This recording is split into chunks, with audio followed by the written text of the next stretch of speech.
Y ya mi reunión, sábado con trampas, qué linda función. Yo solamente necesito agradecerte. Buenas noches, ¿cómo anda la banda? Buenas, ¿cómo andan? Bienvenidos a Polémica en el Bar, una vez más estamos en vivo como siempre en el 10, el canal uruguayo. 2 minutos pasan de las 9, ¿cómo anda Nico Lucil? Bienvenido. Jorge Carlos, muy bien, Soñé con usted hace un rato, una siestita sí, bueno, es natural. Soñé que estábamos en Polémica, me equivocaba de tu nombre y te ibas y no me hablabas más y se murió. Bien. En vez de decir Nico Lucil, le decía Nico Pereira como jugador de básquetbol y se ofendía Nico. Andás a ver qué tenía en la cabeza. Hay algo que tenemos cruzado. Un básquetbol frustrado, seguramente. Esto es para un psicólogo, seguramente. Bueno, ¿cómo andás, Sergio Puglia? Un placer tenerlo por acá. Para mí un placer estar acá. Por este lado, Julio Ríos. Bueno, ¿cómo le va, Piña? Bien, Un gusto ¿usted? de saludarlo bien. Aparte me colocaron a Lalo al costado. Bien cerquita hoy. Estamos... A golpe de codo, a golpe de Esto va a codo. ser tremendo con los codos va a ser hoy, brutal, un placer. ¿Cómo andás, Lalo, querido? Muy bien, después de tanto tiempo. La verdad, se te extraño. Ponerme ahora a la izquierda. Está repartido uno a la derecha y otro a la Yo izquierda. cuando me puse al otro lado, no puede ser, no. Está, a la izquierda está bien. Tomame como centro al Piña, yo voy al medio. Voy a decirte lo siguiente, que Diga. voy a decir que el otro día estuve en un bar que se incendió hace muchos años y el barrio hizo una colecta y vendían rifas, todo, lo querían mucho. Y fueron a un lugar que se llamaba La Baguala, creo, y había allí un cocinero muy conocido y dije, che, le pediremos. Mirá, parece que no, que es medio antipático. Y le hablaron, sí, parece que así fue la discusión. Sí. Y compró 5 números. Y esta gente siempre le estuvo agradecida. Así que le mandan un gran saludo a A Mario. Sergio Puglia. Muy bien. Bien, pero Bien. Es lo menos que podía hacer. Mira, bueno. Es lo menos que se ¿Quién? puede hacer. Agradecerle. ¿Cuál era el bar? No, comprarla. ¿Cuál era el bar? ¿Te acordás? El clavel. No, El clavel. El clavel. A mí Bien. personalmente me dijeron y yo compré. sí, Igual es sí. brava ¿viste? Es como lo que dijiste vos, como que te dicen, che, todo el mundo habla mal de vos, pero la verdad que no sos tan mal tipo. Es tremendo, es tremendo. Sí, pero el otro día Sí, justo... pero pará, ¿quién habla mal? No te quedas con que igual tipo, ¿quién habla mal? pero está bien. Hay un montón de... El otro día justo en una conversación con Jorge Traverso, en una nota, yo dije, la gente cree que lo conoce a uno y entonces por un montón de cosas, uno no es moneda de oro para que todo el mundo lo quiera. Unos te quieren, otros no, unos te critican, otros no te critican, te destrozan. Pero en definitiva no saben cómo sos, ni cómo sentís, ni cómo vivís. Pero bueno, viene bien que él diga... Lo reconozca, y haga este reconocimiento. No, él no, él lo... Bueno, que lo traslade, un bar, pero además- que lo traslade públicamente. Un bar de barrio divino. Bar de esquina. Allí en Pueblo Victoria. Viste que yo sé. Pueblo Victoria no es La Teja. No, se Estamos diferencia, claros. se diferencia. Estamos claros. Leo, bienvenido, ¿cómo estás? ¿Cómo andamos? ¿Todo bien? ¿Todo bien? Muchas repercusiones del programa del domingo pasado, de Artigas. Es impresionante la cantidad de artiguistas per cápita o por metro cuadrado que hay. Pará, ¿qué querés decir? ¿Te cayó mucho la gente? Uy, sí, bastante. Vos lo que pasa es Por que suerte. con el tema Artigas sos polémico, eso lo tenés claro. Más o menos. O sea, tenés una versión que capaz que no es la diferente a la tradicional, oficial, como quiera decirle. Puede ser, pero viste que hay gente que se embandera. No estoy diciendo que esté mal, pero hay mucha gente que es más que dice, no, ¿cómo se va a meter con el prócer? Y vos te quedaste sorprendido, me parece. Sí, no. Algunos halagos y otros palos. Mucha gente para adelante, ¿sabés lo que genera este programa también? Vos no digas nada, pero yo estoy de acuerdo con lo que le pegan palo. ¿Ah, sí? ¿No estás de acuerdo con la versión con la...? Todo el mundo tiene derecho a tener alguna crítica, ¿verdad? Sí, por supuesto. No todas las papas fritas que hizo Puglia fueron todas ricas, Es verdad. hermano. Es verdad. Bueno, No todos los libros de él están buenos. te voy a decir que hay una cosa que es muy extraña y es que muchas veces en este tipo de temas, la izquierda y la derecha Se unen, claro que sí, claro que sí.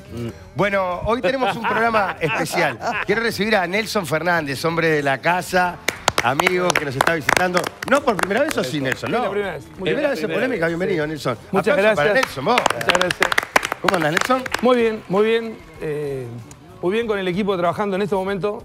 Todo el equipo no, porque obviamente Sí. siempre se trabaja por turnos, pero una parte del equipo subrayado trabajando hasta ahora preparando Lo de mañana. que es una jornada especial, que es importante que Canal 10 mañana esté con un subrayado desde las 6 de la tarde hasta las 11:30.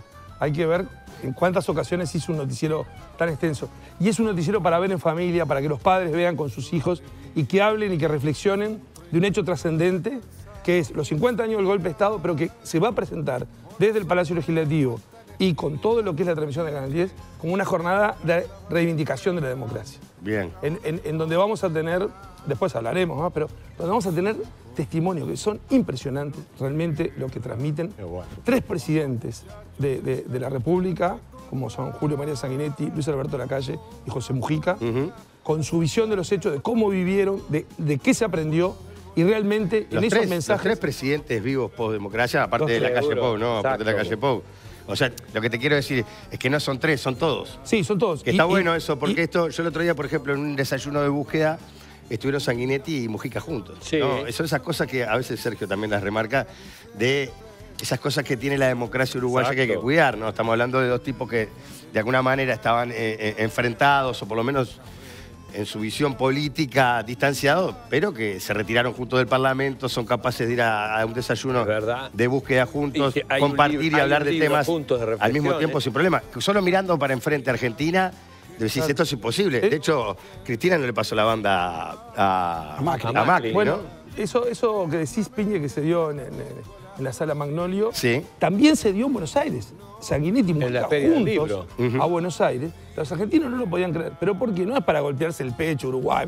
No, es cierto. No, es pero el único, sí, no, es pero el único sí. país, es el único país que lo puede hacer. Pero Nelson, no, pero sí. Mirá, porque, estoy de acuerdo. Que vaya Tabaré con la calle, la Asunción, una elección que pierde el Fernández, Frente exacto. Amplio, y que meses antes de que asuma la calle, lo lleve casi como capadrinándolo al nuevo presidente. Eso son cosas que No, por eso te digo, Piñe, es para destacar. No es para, yo te decía, no es para hacerlo como una cosa de hincha, pero es para darse cuenta y asumir que es el único país que lo puede hacer. Tabaré Vázquez, cuando le tiene que pasar la banda presidencial a la calle Pou, aplaude y hace el aplauso. Es un gesto republicano, pero no es solo un compromiso. O sea, eso no se da en otros países. Mañana vamos a ver algunas imágenes que son, yo te digo la verdad, y no es para vender el programa, aunque obviamente sí lo quiero vender. Lógico, y está bien. Pero digo, no, pero Está ¿sabes lo que bien tiene? que lo vendas bien. Digo, para uno que lo vio, es conmovedor lo que vamos a ver mañana. Algunos tapes que se prepararon son conmovedor para ver lo que se vio aquellos años y lo que fue la ruptura de la democracia. Pero lo otro es el aprendizaje que hay después. Cuando vos ves ese pasaje de banda de uno a otro, cuando lo ves todo de continuo, o sea, no hay otro país de América que haya tenido esa expresión democrática. Esto Después, mañana es subrayado, ¿eh? Desde las, dijiste, de subrayado tarde Desde las 6 de la hasta, tarde. digamos, el Hasta las 11. primer horario hasta las de 11:30 entretenimiento. hasta las 11:30 de la noche. Che, a las 10 especial y media empieza lo de la cámara, ¿no? El recordatorio de la cámara. Pará, pero déjame decir una cosa. Pará, perdóname, Nelson. Con satisfacción lograda ha llegado un buen mozo a atender a la gilada. Pero para. Bueno. ¿Por qué la gilada si venía lo más bien?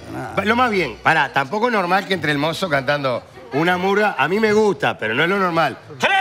Buenas noches, auditorio. Dale, Roberto, canta una satisfacción lograda. Ha llegado un buen mozo a atender a la gilada. Bueno, ¿qué es lo que quiere? ¿Cómo anda? ¿Cómo andas, Roberto? No, ¿Te extrañé? no, ¿Te extrañé, Roberto? Está más flaquito. ¿Qué te pasa? Que está flaquito, Y que Roberto. usted hace que yo adelgace. Mire, le voy a decir una Sí. cosa. Por un lado lo iba a felicitar Sí. porque hoy viene con la camisa por dentro y no Sí, con la bien, media no, camisa. pero mire. Pero esto que... Le sale por la Bueno, bragueta. pero son ¿Esto qué? detalles, son detalles, no me des cuenta. Se le salió la camisa por la bragueta. Esto es cualquier cosa. Guarde, esto es Ya, cada vez escucha. Pero además hay peor. una cosa que no entiendo. Discúlpeme. Buenas noches para todos. Porque- ¿Cómo andan? noches, Nene, ¿cómo? A este sí lo admiro. Por fin una persona seria. ¿Cómo por fin una en este persona programa. seria tenemos? ¿Qué está diciendo? Escúcheme, hay una cosa que yo no entiendo. Sí. Yo Esteban lo conozco, vengo hace años. No tome más azúcar, está tomando azúcar. Sale del baño. Porque esa no es el baño ahí. ¿Y qué? ¿Yo no puedo ir, los mozos no Sí, van al baño? pero que venga el mozo, con la bandeja saliendo del baño un poquito asqueroso. Mire, si le molestó, esto se arregla fácil. Levantamos todo, ponemos una máquina expendedora de café y acá se acabó el Ahora, yo programa. tengo una cosa. Lo único que van a tener que hacer es garpar la ficha. No, entonces sigamos así. Mirá Sigamos cómo se así, pone. entonces sigamos ¿Qué te así. pasa, ¿Sabes chiquitito? qué? Sí, ¿Cómo ¿sabes andás? una cosa? Bien. ¿Sabes una cosa? Yo quiero levantar Sí.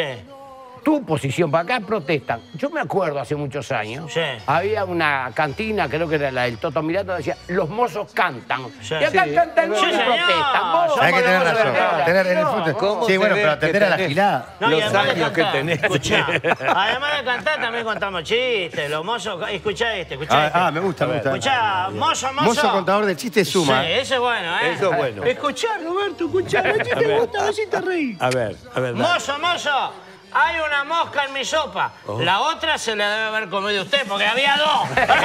Muy bueno. Fuerte el aplauso de los trabajadores. Escuchá, mozo, tráigame un flan solo. Y sí, no voy a ir a pedir ayuda para traer un flan. ¡Es muy bueno! Pero usted Mozo. como mozo experiente sabe que el flan solo significa que no va ni con dulce de leche, ni con crema, ni con nada. El flan, alone, plain. No entendiste el chiste. Un demasiado, flan solo, no voy a ir a Yo buscar entendí el gente para chiste. traerlo. Yo entendí. Roberto, ¿qué te pasa? Está muy No serio. es Roberto, es Sergio. Bueno, escuchame una cosa. ¿Alguien va a pedir algo más? No, ¿Nadie no. más? Bueno, le voy a Pero- pedir un favor, No sé, sin mucha molestia. No, yo solo quiero decir, si no mucha molestia, se puede ir que estamos haciendo programa. Bueno, está bien, ya empieza el programa, ya está. Bueno. Cerrame acá que no van a pedir nada. No, Esto sándwich con pido mozzarella nada. puede ser, No, ¿no? ¿qué vas a pedir? Escuchá.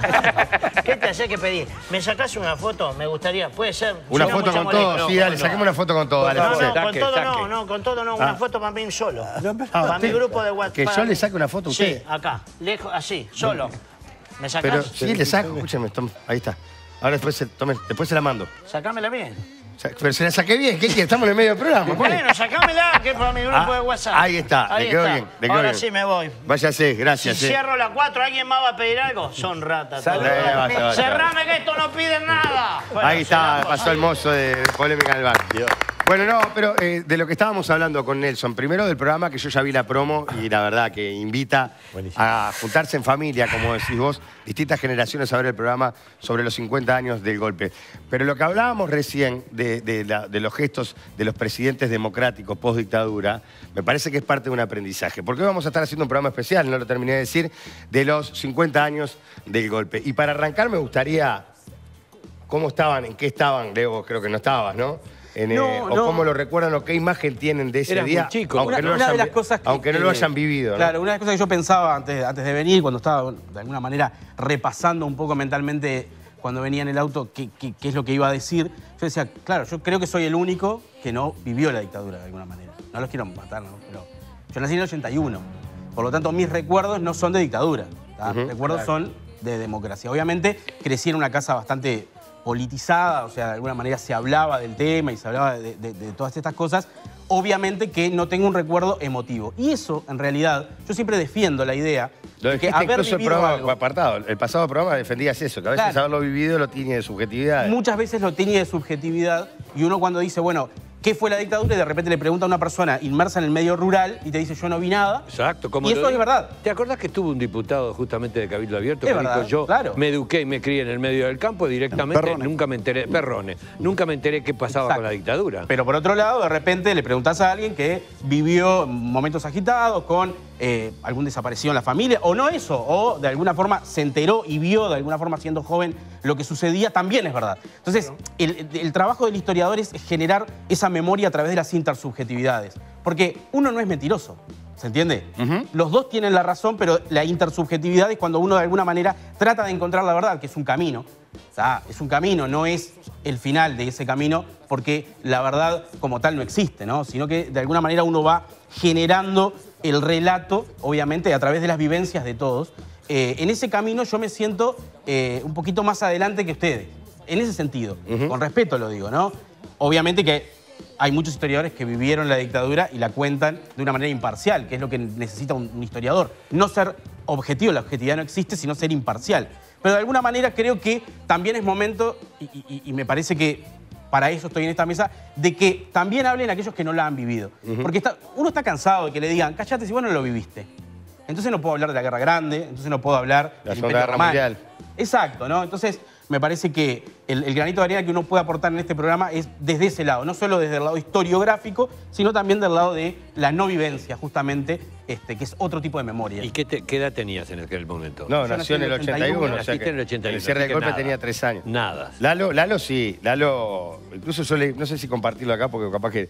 Pero Lalo hasta pero es estuvo parte, preso. Claro, es parte de un libro que habla de las torturas. Bueno, no sé, Bueno, Lalo. en el año 73, cuando se dio el golpe de Estado, yo me acuerdo, fui de mañana a trabajar al banco.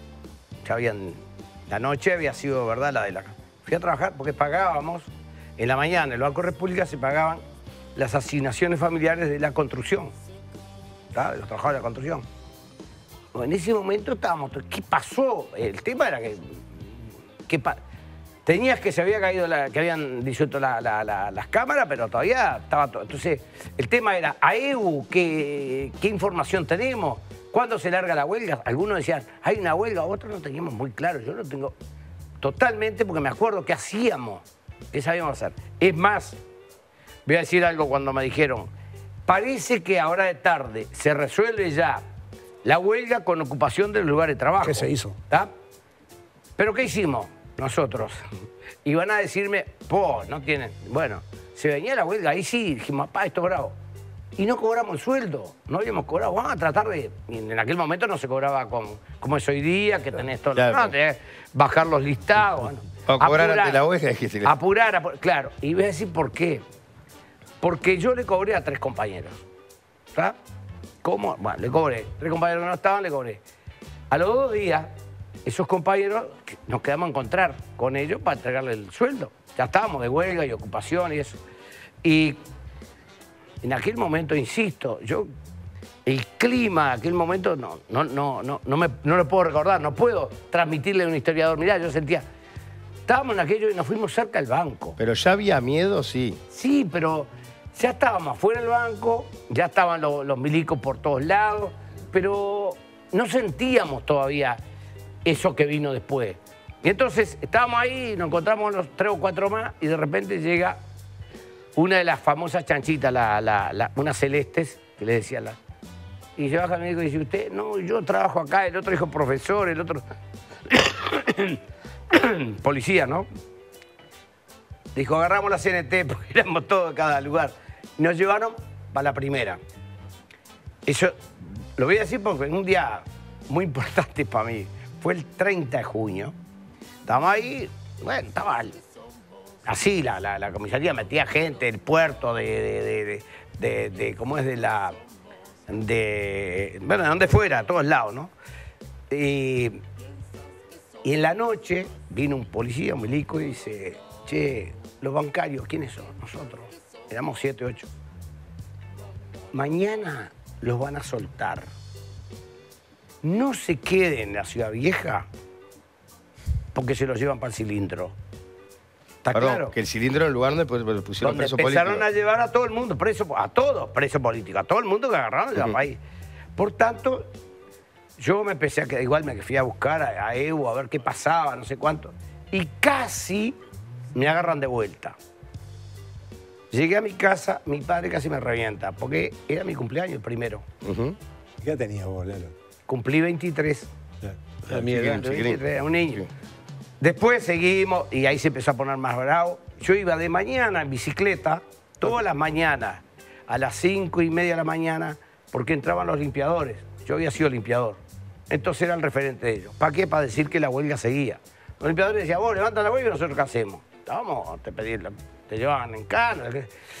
Y fui y me metí en un boliche de 25 de mayo, frente a donde estaba la caja obrera. Había un boliche precioso ahí. El Gallego Macanudo. Y en un momento determinado, bajan los milicos, pero no eran los milicos solamente la policía. Venían con la policía interna del banco. El Banco de República tenía una policía interna, pero era para la seguridad del banco, no para perseguirnos a nosotros. Sin embargo, se suponía que no era para perseguirnos. No era con un personaje muy conocido después, yo no voy a dar el nombre para no quemar, pero... ¿Y el Lalo Fernández dónde está? ¿Y el Gallego qué hizo? Me puso abajo de la máquina de café. Brillante, el Gallego brillante. el agujero que me hizo con el agua que caía. Ay. Porque le digo, bueno, todos se van, todos salieron. Si no van a entrar, se van. La barra arrancó, se iban todos al Club Unión. La mayoría del Club Unión eran de allá. Pará, y ahí en el bar zafaste todo. Ahí quedé. Estaba la bicicleta, quedé. Hasta que en un momento el gallego dice, bueno, andate porque yo ya voy a cerrar, si no va a venir ningún bancario. Y agarré la bicicleta y me fui al Club Unión. Está fenómeno. Estuvimos allá, como a las 2 semanas, vuelvo a caer en cana. Y un milico me dice, te tenían controlado, cuando fuiste al Club Unión, te tenían acá. Es decir, ya en ese momento habían empezado. Digo, no las 2 semanas de la semana, más o menos. Fue después la marcha del 9 de julio. Y al otro Pero día ahí caíste ya te quedó un tiempo. En la segunda. ahí caí un día y volví. ¿No? Mi detención en la dictadura es en el año 80. Bien, voy por orden de... Permitime, ¿Cómo no? con Sergio. ¿Dónde va? No quedás. Primero vos entonces. No, vos sí. ¿Cómo la recordás? ¿Cómo la viviste? Tenías 23, yo tenía 23 también. Yo trabajaba en el Instituto Alfredo Vázquez Acevedo y estudiaba Facultad de Derecho y Notariado. Así que se pueden imaginar que estaba como en el tuco de la situación.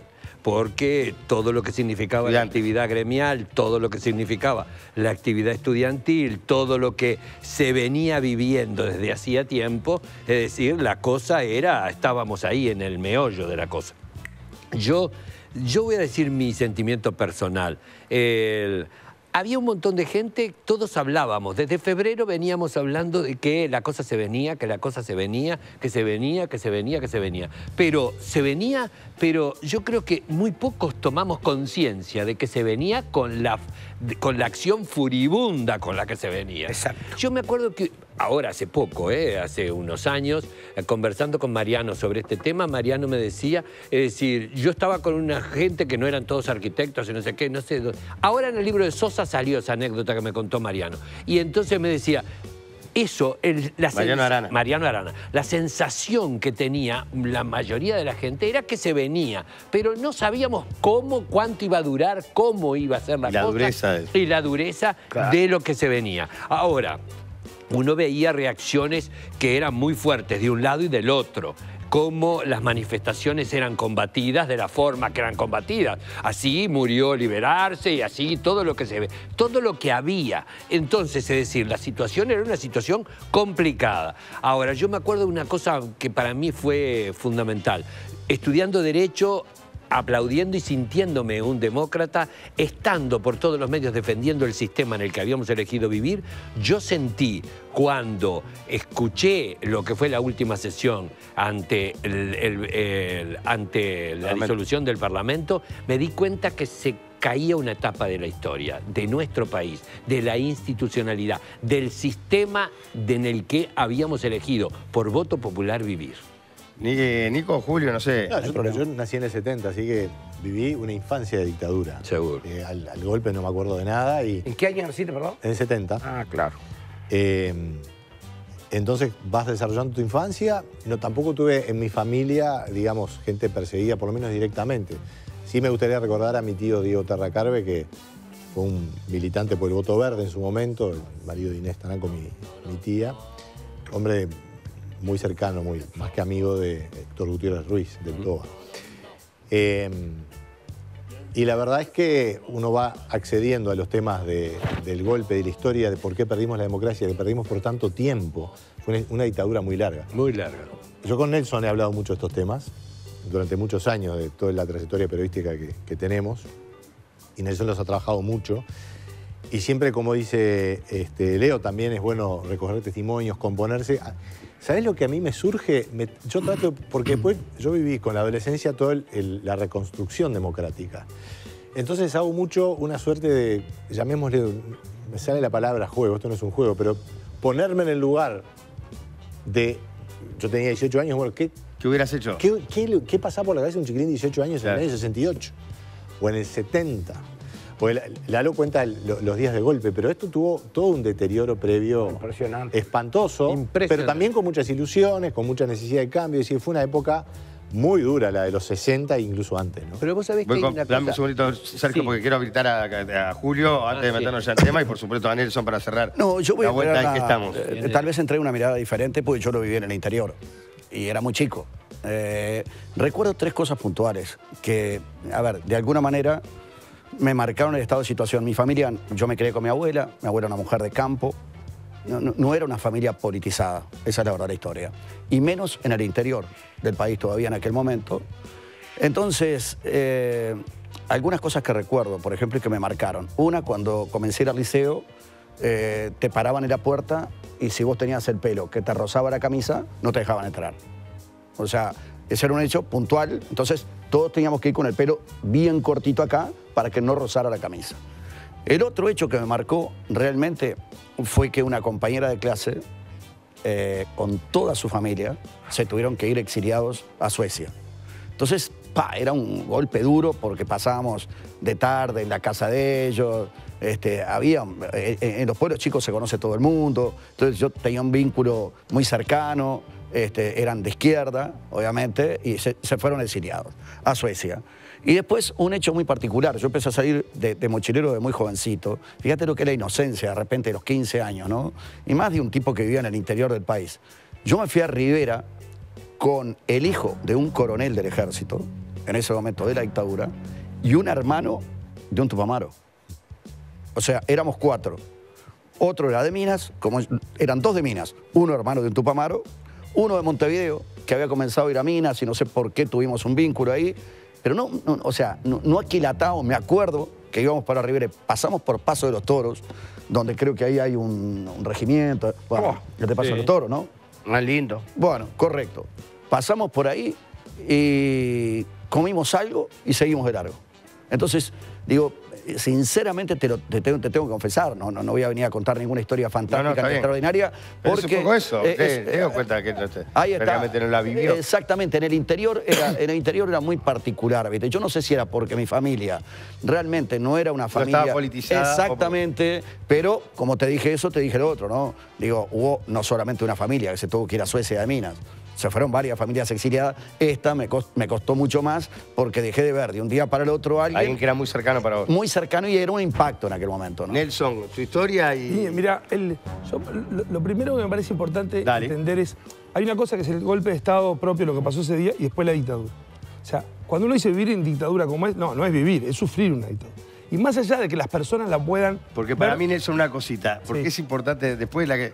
Yo la viví de niño, o sea, de repente no era de la edad de Lalo, pero la viví cercana. Lo que hay que transmitir es que era una situación terrible realmente. Pero aparte... Que lo que estamos viviendo hoy hay que valorarlo y disfrutarlo, porque la sensación de libertad que tenemos hoy... Era increíble. Claro. Él habla de familias, miles de familias. Claro, gente que se la sacaban de la casa, la metían preso, gente que mataban. Claro, pero yo no, mi padre, ¿no? Bueno, mi familia. Claro, era una situación que era un desgarro. Oscuridad, era oscuridad. Es oscuridad, pero además hay una cosa que es la incertidumbre ante el abuso de poder, porque el que está en el gobierno tiene el abuso de todo el poder. O sea, no tenés ninguna garantía de nada. ¿Viste cuando vos decís, bueno, pero ¿qué pasa si me agarran? No hay ninguna garantía de nada. Obviamente no se sabía mucho lo que pasaba. Yo voy a arrancar por la dictadura y después te digo cómo viví lo del golpe que estaba en la escuela. Pero entonces, en la dictadura, yo también lo viví de adolescente, joven, y con la rebeldía de empezar a sumarte en lo que fue en el 80. Fue cuando empecé a hacer algo de periodismo puntual y en el 81 empecé a trabajar como periodista.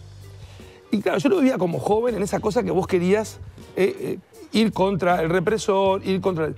Pero mis padres lo vivían con la incertidumbre de que no sabían si su hijo se había metido en algo y podía complicar. Esa imagen es tremenda, porque tus padres pueden no estar haciendo nada, pero sus hijos no saben si van a volver sus hijos. Un día me detuvieron, fue apenas un día, porque justo que hay una circunstancia increíble con alguien que yo no sabía quién era, y era el hijo de Amodio Pérez, ¿no? O sea, para mí era el gallego, porque había venido de España, no sabía quién era, con lo cual, claro, yo decía, ¿por qué no detienen tanto, viste? Y cuando estaba en el calabozo, que era en el calabozo que además... Y él dijo, fuiste vos, era él, él es el hijo de Amodio. No, cuando entra uno y dice, Amodio, y yo dije, escuché el nombre, recién ahí supe. Pero en ese calabozo, donde mi padre, que era amigo de Rosario Pietrarroya, un histórico sindicalista metalúrgico, me llevaba a ver boxeo ahí, porque era la sede sindical no había boxeo. Pero entonces, la dictadura tiene el clima de terror que puede que mucha gente no lo perciba porque sigue su vida cotidiana, pero que está hasta que lo toca puntualmente. Sí, ahora, fue todo un proceso, Nelson. Es un proceso. Eso es una cárcel para 3 millones de uruguayos. El tema de antes, cuando decía cómo vivir el golpe de Estado, Yo no puedo tener recuerdos precisos de ese día. Recuerdo la época, digo, porque aparte fue una época de mucha violencia. En esa época yo vacaciones no tenía nunca, o sea que el verano lo pasaba jugando a la pelota en el barrio y enero y febrero fue muy tenso. Aparte en mi casa, mi padre compraba diarios por día, escuchaba los noticieros de radio, veía noticieros de televisión, había muchos. Pero lo que sí me quedó como recuerdo en aquella formación de una rebeldía donde en la escuela un liceo no quería cantar el himno, no quería jurar la bandera, o sea, sentía que de alguna forma quería expresar eso. A mi padre, que había participado en lo que era el Comité Pro Central Única de Trabajadores, que derivó en la CNT, que era uno de los 3, con Gerardo Cuesta y Héctor Rodríguez. En el momento, no sé si fue el día del golpe, antes o después, porque en realidad el golpe se veía venir, ¿no? Haciendo paquetes y enterrando para conservar diarios y documentos. Eso se hizo en mi casa. Bueno, y yo eso... Un montón de casas, claro, contando libros. Y yo eso, vos sabés que después... Mi padre, cuando terminó la democracia, ¿te das cuenta que pasó? Nosotros teníamos un fondo y se rescató y yo hoy los conservo, esos, ¿no? Entonces, esa es la imagen. Y la otra, las fuerzas conjuntas. Las fuerzas conjuntas, para el que no lo sepa, era las Fuerzas Armadas con la policía. Con la policía. Cercaban una manzana, iban entrando en todas las casas inspeccionando. ¿Sí? Mi padre decía, quédate tranquila. Se enterró todo, no hay nada que comprometa. Y de repente se armó un alboroto con los soldados que estaban ahí, que le hacen abrir un paquete, que era un arbolito de Navidad envuelto en diario que pensaron que era un arma, ¿no? Entonces decís, esa imagen, que yo creo que la cuenta muy bien Mario Delgado Paraín en una novela, La balada de Johnny Sosa, es verdad. de un músico de un prostíbulo que es ajeno a la política, pero que la vida le cambia cuando en la mañana, en vez de pasar el jazz que escuchaba, le estaban pasando la marcha militar. O sea, de alguna forma termina afectando a todo. Pero una cosa podía ser el golpe de Estado en aquel marco de violencia y el inicio de la dictadura, que no se sabía cómo iba a terminar, fue un clima muy duro, muy duro. Acá, recuerdo Canal 10, en la época que ya venía una apertura, hay una clausura muy dura que le anuncia Omar de Feo, el canal es cerrado por la dictadura, por una nota hubo batalla. O sea, esa cosa que no sabías qué hacer, yo como periodista me acuerdo en la imprenta, bueno, diarios como publicaciones alternativas en el Partido Socialista, aquí, Colorado, claro, Blanco. Por un reportaje a Ferreira que estaba en Buenos Aires. Estaba en Buenos Aires. Claro. Iban los soldados, coroneles, iban a la imprenta y te decían si podía salir o no. Decían, no, si sacan esta página, esta nota, sí. Y con tijera los periodistas cortando para salvar la edición. Exacto. Y salvar la edición era salvar la fuente de trabajo. Porque más de una vez mi padre me llamaba y me decía, te cerraron otra vez, ¿viste? Cerraron el lugar donde estabas trabajando y te quedas sin trabajo. O sea, es muy jodido. Hay que entenderlo, que es muy jodido. Y además, Lalo, lo que voy a decir es como lo del cilindro. Aquel momento era muy espectacular por toda la gente que tenía. Pero después, en el penal de Libertad, nadie sabía lo que pasaba. Exacto. Eso es lo que es importante. Hubo un secreto de omertá. La gente sospechaba, había alguna cosa de comentarios, pero vos directamente, el terror propiamente dicho, lo que cundió fue el pánico a través de los comunicados, a través de lo que el pánico, el miedo, te llevaban a las casas, te sacaban, te inspeccionaban. En casa se enterraron todos los libros que tenía por historia de las ideas políticas, así que el libro sobre el comunismo, sobre el socialismo, sobre el Mao, todo eso estaba enterrado porque no. Entonces todo eso era miedo, lo que cundió fue el miedo. Ahora, pasó el tiempo y además del miedo empezó todo lo otro. Todo lo otro. Yo me acuerdo que en un momento dado, cuando me fui a vivir a la Argentina, es decir, yo en la Argentina iba y venía en un montón de aspectos hasta que me quedé definitivamente, y una de las cosas que hacía era traer espectáculos grabados en cassette de Dad Esfer, por ejemplo, en los teatros de San Telmo, que se llamaba Dad por Esfer, el espectáculo con la dirección de Villanueva Cose. Y yo iba en primera fila, grababa con un grabador y traía los cassettes, Ducho prohibida acá. Porque la inmigración, aquel habló de Suecia, los primeros, porque fue todo un espejismo, toda una cosa, los primeros que sintieron la persecución y tuvieron que emigrar, vieron en la Argentina la posibilidad, primero Chile y después la Argentina, y después se derrumbaron las dos y tuvieron que salir, y Suecia fue y México fue las otras alternativas, y Venezuela, que en ese momento se abrió generosamente y que indudablemente hay que reconocerle a México, a Venezuela, lo que hicieron por la gente que tuvo España que salir. También. España también. Porque Castelldefels, en Castelldefels particularmente, cuando yo me fui en mochilero, Castelldefels estaba una de las grandes colonias de exiliados, esa Castelldefels que hoy es impactante, que vive Messi, que tiene la casa Messi, Suárez, etcétera, etcétera. Eso era una playita muy modesta, con una calle principal de tierra. O sea, como Aguas Dulce, poner. Exactamente. Bueno, ahí estaba la colectividad más fuerte de exiliados en Uruguay. Y simplemente antes de dejarlo claro, una cosita que eso sí me quedó marcado. Me acuerdo, cuando venían los comunicados de las fuerzas conjuntas con la música aquella que era terrible por la televisión. Uno del interior decía, comunicado de las fuerzas conjuntas, número tanto, Eso te golpeaba aún en el interior y aún estando lejos del foco que ustedes manejaban. Pero a vos te quiero hacer una pregunta, perdóname, Lalo. ¿Vos cómo la viviste? No, yo nací en el 75. Y yo en los primeros años tuve que vivir en Argentina. Un año no vi a mi padre, pues estaba en Brasil. Y después en Argentina hasta el 84. Pero la distancia con el Uruguay es terrible. Y además yo convivía con toda gente que estaba más o menos en la misma situación. Entonces, a pesar de que a mí no me lo transmitían directamente, el miedo se sentía sin ninguna duda. El miedo porque además eran...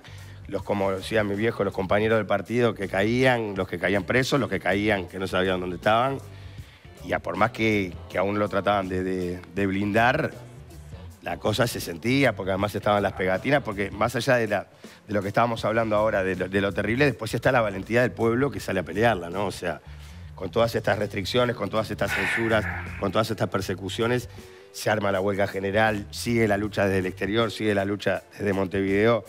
Y yo creo que eso es admirable. Yo termino, el último recuerdo que tengo de Argentina es en el aeropuerto cuando vuelve Wilson, que el otro día hablábamos. Ajá. Que era un acto prácticamente frente amplista, porque la mayoría de los exiliados en Argentina eran frente amplistas.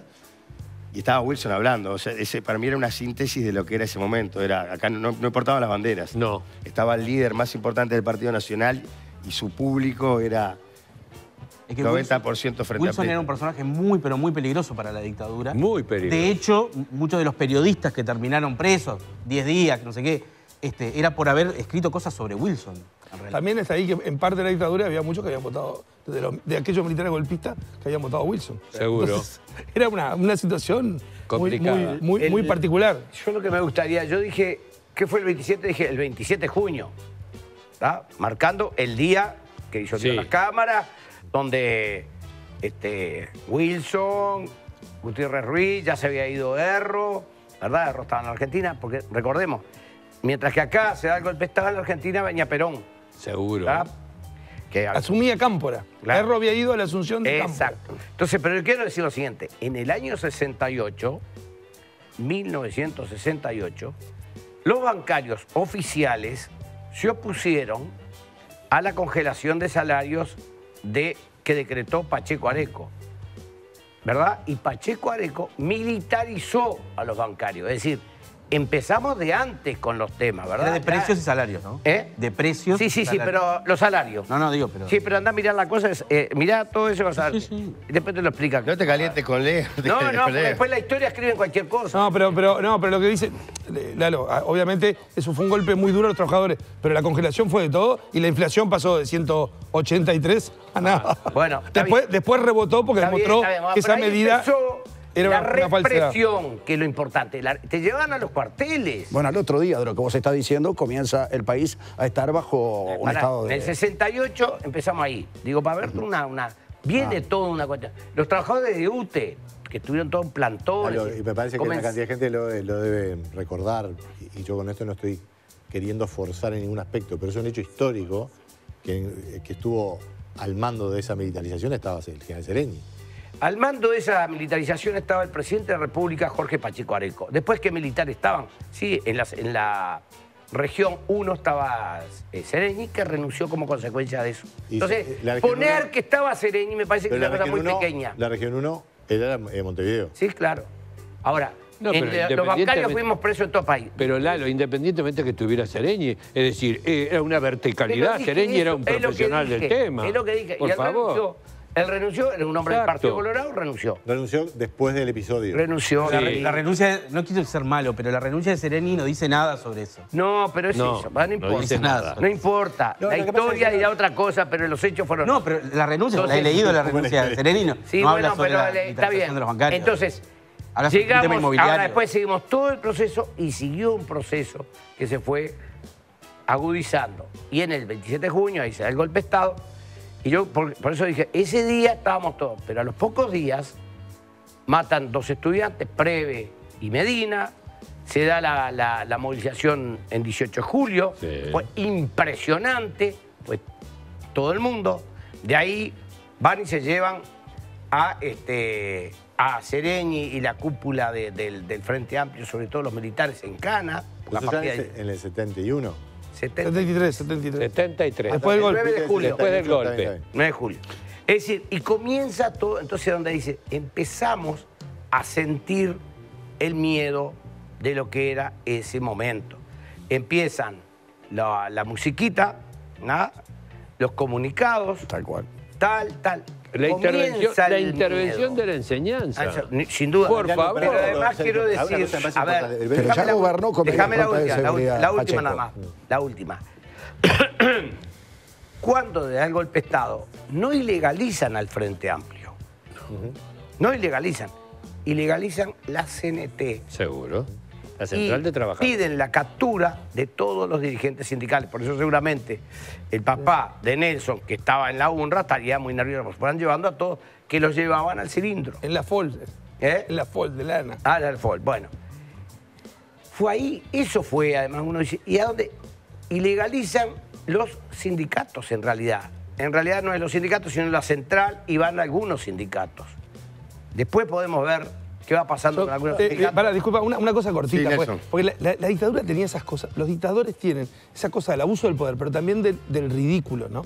Digo, el decreto que se conoce, el decreto que dispone la disolución de las cámaras. Pues, cuando uno habla del golpe de Estado, es como un golpe de Estado, diría, dado en 3 etapas, por lo menos. En octubre del 72, con lo que es la irrupción en un juzgado, la detención de Jorge Valle, que provoca que el presidente Bordaberry quede solo. En febrero del 73, evidentemente, un golpe de Estado. Y en junio, donde se concreta la disolución de las cámaras. El decreto dice que no se le puede, que la prensa no le puede adjudicar fines dictatoriales a esa medida. O sea, al momento de comenzar la dictadura dice, a esto no lo pueden llamar dictadura. Claro. Ahí es donde Marcha larga su famosa tapa que esto no es dictadura. Brillante. Esa es la tapa de Marcha para decir... Hago esta pregunta. Déjalo redondear. No, pero digo yo hoy leía que un periodista subrayado, Nicolás González, que me traía de un libro el que era director de Monte Carlo, donde cuenta cuando caen los soldados a decirle la marchita y el comunicado, ¿no? Porque esa marcha era la marcha que te daba miedo, decir, ¿qué van a anunciar, no? Es decir, pero cuando van, que evidentemente la gente todavía no sabía que se había dado el golpe de Estado, porque había sido en la madrugada, va un coronel Talín, de apellido, que era el secretario de Néstor Volentini, Ministerio del Interior. Se le dice, bueno, se acabó la transmisión, tienen que poner música folclórica, una marcha militar y leer los comunicados. Entonces le dicen, el que tenemos es a Don José, que era Rubén Lena, pero cantado por los solimareños. Esa canción es la que inaugura el ciclo de comunicados militares de la dictadura, que después obviamente tanto Lena como los solimareños van a estar prohibidos. Ahora, lo que decía Nelson recién, ¿no? Un aporte cortito que tal vez quienes lo vivieron más de cerca podrán avalarlo o no. Esto no se da de un día para el otro, obviamente. Ya el propio Pacheco termina conduciendo al país bajo medidas prontas de seguridad en determinado momento. Después, a ver, con referencia a lo que preguntaba Nico, Seregni fue el general más joven de la historia de este país hasta que llega el Goyo Álvarez. Por concurso, le gana a Seregni como el general más joven de la historia de este país. Lo que quería mencionar es, muchos argumentan que, a ver, entre otros, la vi a la entrevista, una entrevista le hacen a Sanguinetti, que hace un poco de historia sobre el particular. Sanguinetti dice, a ver, el golpe de Estado, los tupamaros fueron el pretexto para el golpe de Estado, pero la cabeza, la conducción del movimiento tupamaro ya estaba totalmente descabezada. O sea, ya la policía de este país la policía de este país, había terminado con la cabeza un poco del Movimiento de Liberación Nacional Tupamaro. Los militares toman como pretexto esa situación para dar un golpe de Estado. Ahora, la pregunta que yo quería hacerles es, ¿por qué algunas personas se sienten tocadas o no comparten cuando uno habla de una dictadura cívico-militar? Pará, la dejamos picando en el Bueno, un título, porque tenemos sí, la pausa. yo creo que la expresión esa cívico-militar es incorrecta. Pero Exacto, es incorrecta. Por eso mismo Bueno, quería pero ese es un preguntar. tema que podemos hablar. Pero creo que también hay que hablar del tema. Está lo de Pacheco y cómo el general Sereñi calificó el gobierno de Pacheco. Está cómo Pacheco manejó la popularidad que tenía. Sin duda. Vos fijate que... Mira, te digo esto, Piñe. Dale. Solo una cosa. Si no había el golpe de Estado y la democracia seguía, lo que uno ya veía, que eso se rompía. A la elección siguiente, los candidatos podían ser Jorge Pacheco Areco, con tremenda popularidad como tenía, Wilson Ferreira Aldunate, con tremenda popularidad como tenía, y Líber Sereñi, con aquella irrupción impresionante del Frente Amplio. Digamos que no había problema de candidato como hay ahora en los partidos. Imagínate esa candidato no tenía problema. Imagínate esa elección. Tremenda elección. Imagínate esa elección. Tremenda elección. Vamos a hablar del rol del MLN, de las justificaciones del golpe y de todo lo que quieran hablar, muchachos, porque estamos de alguna manera entre todos recordando en esta mesa de bar, en la mesa de Polémica en el Bar, los 50 años del golpe. Pausa y ya seguimos haciendo en vivo Polémica en el Bar. En el 10, pero antes sí. Sí, le quiero contar a todos que Colágeno Duo Abies es una fórmula exclusiva con el doble aporte de colágeno tipo 2, UC2L carnitina Carnipure, una sola toma diaria en cápsula vegetal V-Caps aporta lo necesario para favorecer la reconstrucción articular. Su aporte de L-carnitina favorece la recuperación de las microlesiones asociadas al deporte y ayuda a evitar la pérdida de la masa muscular. Una fórmula con el respaldo de Lonza Suiza, y quiero decirles que cuando elegís Laboratorios Abies estás eligiendo natural con calidad farmacéutica. Muy bien, recuerden que cuando hablamos de mutualista hablamos de Médica Uruguaya. Médica Uruguaya es la mejor atención gastando menos. La salud que merecemos está acá, en Médica Uruguaya.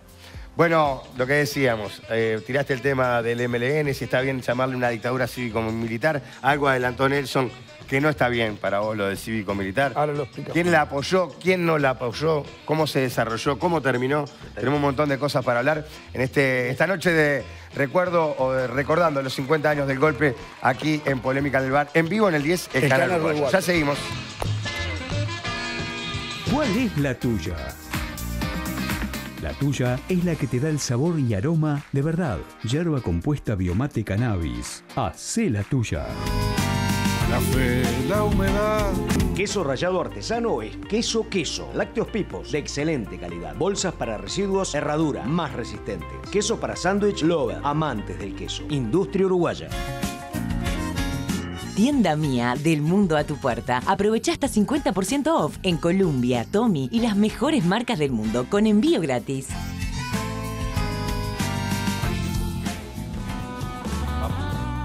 Bueno. Son las 10 de la noche clavaditas, seguimos haciendo Polémica en el Bar, en vivo en el 10, el canal uruguayo, recordando los 50 años del golpe. Sergio. Quiero decirles a todos que con Centel podés seguir teniendo el control, independencia, autonomía dentro y fuera de tu hogar. Porque ante una caída de emergencia, con solo apretar este botón, Centel te asiste inmediatamente las 24 horas todos los días. Además te llaman siempre para ver cómo estás o para recordarte tomar la medicación. Probalo sin costo durante 2 meses. Informate al teléfono 0800 87 18 o por el WhatsApp desde www.centel.com.uy. Centel es asistencia en todo el país con solo apretar un botón. Bueno, muy bien, seguimos conversando en la pausa, obviamente, se armaron como reunioncitas, algunos recuerdos, anécdotas. Yo me tocó en la reunión con Leo y estuvimos charlando un poco de lo que quedó picando del bloque anterior, que es el rol de los Tupa, por decirlo, del MLN, quiénes apoyaban el golpe, quiénes no apoyaban el golpe, las leyendas que hay alrededor del golpe. Y vos decías algo interesante que me parece que está bueno como disparador para este bloque. A ver. No, el tema con respecto a esto siempre se genera inevitablemente la teoría de los dos demonios, ¿no? El otro día escuchaba al exdiputado García Pintos en el programa de Pettinati, y claro, Pettinati parecía un izquierdista, ¿no? Al lado de ese relato de los dos demonios, ¿no? Irma Leites parecía Pettinati, mirá lo que te estoy diciendo, porque claro, de alguna manera hay una parte del discurso que lleva hacia la teoría de los demonios donde divide ellos y nosotros. Literalmente, ellos y nosotros. Y ese relato, ese contrarrelato que se ha ido generando, tiene de alguna manera interlocutores que no son García Pinto, sino otros interlocutores que son otros intelectuales que también de alguna manera ponen siempre, de alguna forma, toda la responsabilidad en el Movimiento de Liberación Nacional, sin darse cuenta que hay un contexto internacional, que había un contexto internacional de Guerra Fría, primero que nada. Segundo, que de alguna manera los golpes se venían dando en el resto de los países latinoamericanos y se siguieron dando. Y sobre todo, quiero recordar, cuando se van a dar las elecciones, de las que estábamos hablando anteriormente, donde se presenta el Frente Amplio por primera vez, donde se presenta Wilson por los blancos, Agarrondo también, donde se presenta Pacheco con esa reforma o ese intento de reforma para la reelección que no sale y termina saliendo Bordaberry, un informe de la embajada norteamericana, ¿no? Los informes que hacen los embajadores, ¿no? Bueno, ¿cómo está la situación en Uruguay? Y en ese informe uno puede ver que, primero que nada, para los norteamericanos, el MLN ya no era un problema más que policial en ese informe. Segundo punto, dicen una cosa interesante. A los uruguayos no les gustan los extremos. Son más de ir al centro. ¿Tá? Y la tercera cosa que dice es que lo que sí es un problema es el Frente Amplio. Porque de alguna manera, para el gobierno norteamericano, para la Secretaría de Estado norteamericana, la conformación de un frente de izquierdas que de alguna manera podía llegar al gobierno, como llegó en Chile. Recordemos que en el 70 Allende lleva a un gobierno de izquierda democrático al poder. Bueno, de alguna forma, el susto que se pegan con el 18,5% que saca el Frente Amplio. Entonces, me parece que generar esa teoría de los dos demonios, me parece que es quitarle preponderancia a toda la gama de razones que llevaron al golpe de Estado, que fue un golpe civil y también fue un golpe militar. Nelson decía que él no está muy de acuerdo. No, yo lo planteaba. Él no estaba de acuerdo yo dije con lo de cívico-militar. Cívico-militar. Se dice civil y militar. No, yo dije para civil primero, y militar. Es interesante lo que plantea Leo. Digo, acá hay una cuestión que me parece importante de eso. El golpe de Estado, primero, Uruguay no tuvo solo un golpe de Estado, ¿no? Yo ahora digo, en la tanda, paso el aviso, estoy publicando un libro dentro del lunes, y lo que relato es todos los golpes de Estado que hubo en Uruguay. Primero, para ver que Uruguay era una democracia fuerte, pero que había sufrido una serie larga de golpes de Estado. Después, el golpe de Estado del 73 es distinto a los otros, porque se da en un contexto internacional en el cual lo que se conoce como Guerra Fría, siempre los nombres son complicados, era una gran pulseada entre capitalismo y socialismo que se estaba dando en todo el mundo. Esa Guerra Fría llega a América, al continente, con la Revolución Cubana y con el triunfo de la Revolución Cubana, cuando Fidel Castro dice que lo que va a construir es un Estado socialista y se define como comunista él. Y ahí Cuba es expulsada de la OEA, Cuba arma su escuela para formar guerrilleros en todos los países y Estados Unidos pone una escuela para formar militares en esa represión. Entonces, es decir, ¿de quién es la culpa? Bueno, hay una cuestión que es cronológica. Obviamente, la guerrilla del Movimiento de Liberación Nacional Tupamaro comienza a surgir en 1962, cuando Uruguay estaba en democracia y cuando la izquierda uruguaya debatía muy fuerte sobre el tema de cuál es la vía para llegar al gobierno. O sea, una gran parte, la mayoría de la izquierda decía que la vía era la vía electoral y que había que construir unidad para llegar. Y otra de jóvenes revolucionarios decían, no, esa no, porque aunque llegue no vas a gobernar, no vas a tener el poder y hay que buscar lo que uno decía, el atajo de la vía armada revolucionaria, como se dio en varios países. Esa guerrilla la combatió la policía, Sí, la destruyó. La combatió. Pero ¿qué pasó antes del 71? Que yo creo que ahí hay un gran enigma de qué es lo que pasó en esa fuga. Se fugan más de 100 presos de la cárcel de Punta Carretas. Donde está el Shopping hoy, hay una cárcel gigante. Y ahí estaban por presos la casita aquella donde está el restaurante El Berretín. Exactamente. Salen todos. No sale por el Berretín. Bueno, salen por la de enfrente. Claro, la del Berretín posiblemente fue el primer intento de túnel. Esa fuga, las Fuerzas Armadas sabían y lo dejaron porque era lo que le iba a dar el pretexto para entrar. Porque acá quiero ser breve, pero es importante. Pacheco Areco, esto está contado muy bien en un libro de dos socialistas y un bancario, que como es Chagas, un gran escritor. Truyen. ¿Qué? Chagas y Truyen. Chagas y Truyen. No sé si Truyen era bancario. No. Bueno, pero Chagas sí, que es un muy buen libro, que es el único que hay sobre Pacheco. Bueno, Pacheco se resistía a poner a los militares a combatir a la guerrilla. Porque decía, cuando salen los militares del cuartel no sabe cuándo vuelven. No quería. La fuga de Punta Carretas Esa fuga que lo deja en ridículo lleva a que ahí sí le encomienda a las Fuerzas Armadas el combate a la guerrilla. Entonces se juntan las Fuerzas Armadas con la policía y lo que se llama las Fuerzas Conjuntas. Cuando asumen ese combate, los militares donde estaban 2 o 3 principales ya tenían su plan, que no era solo combatir a la guerrilla. Y cuando combaten a la guerrilla quieren pactar y empiezan en negociaciones con los tupamaros en el cuartel, y de ahí es que sale la detención de Jorge Valle. Y después una célula tupamara mata al hermano Goyo Álvarez, las conversaciones se terminan y los militares ya se encaminaban a un golpe de Estado. Ya estaba acabada la guerra. Pero hay un tema ahí, Nelson, hay un tema que, perdóname que te corto, una cosa que me parece importante. La guerrilla uruguaya normalmente tenía un propósito que era luchar contra la oligarquía uruguaya. ¿Qué pasa? No, pero Julio, no. Están los documentos que uno... Déjame terminar el No, pero es que no era eso. No, había una gran influencia de la guerrilla, de lo que había pasado en Cuba, ¿correcto? Una enorme influencia en todo el continente. Uruguay no era la excepción. Pero bueno, se decía normalmente que se quería, que el sistema político estaba deteriorado, que determinadas situaciones no estaban funcionando de la manera que tenían que funcionar. Para un poquito. Entonces, en el 61, lo curioso y lo irónico es que en el 61 viene acá el Che Guevara, esta vez voy a hablar destacando su inteligencia, viene el Che Guevara acá y da una conferencia en el Paraninfo de la universidad. Correcto. ¿Qué dice el Che Guevara? El Che Guevara, como buen argentino, y un tipo inteligente, más allá de que yo no comparto cosas con él, pero muy inteligente, y eso no lo voy a criticar, el Che Guevara, como buen argentino, conocía cómo era el Uruguay. Y es más, el Che Guevara da algunos argumentos en el Paraninfo de la universidad de que el Uruguay no estaba para una guerrilla, que la búsqueda tenía que ser a través de elecciones, por 2 motivos fundamentales. Uno, porque él venía a hablar básicamente para un público que coincidía con sus ideas, pero el gobierno uruguayo le había permitido venir a hablar. O sea que él estaba dentro de un marco democrático en ese momento. Entonces, el otro elemento que también manejó fue que Uruguay no tenía selvas y no estaban dadas las condiciones topográficas del país como para que realmente hubiese una guerrilla en este país. Y aparte Uruguay tenía un nivel cultural que le permitía discernir las cosas de otra manera a lo que sucedía en otros países. Termino con esto, que me lo dice Zabalza, cosa que yo nunca... Bueno, pero yo le hago una nota acá a Zabalza en un programa que hicimos que llamó La Palabra, acá en Canal 10. Y Zabalza me dijo algo que yo nunca en mi vida lo había sentido y nunca lo sentí después. Es más, en cierto momento es abucheado, producto de decir esto que dijo Che Guevara. Cuando el Che Guevara baja, hay una persona que le tira un tiro.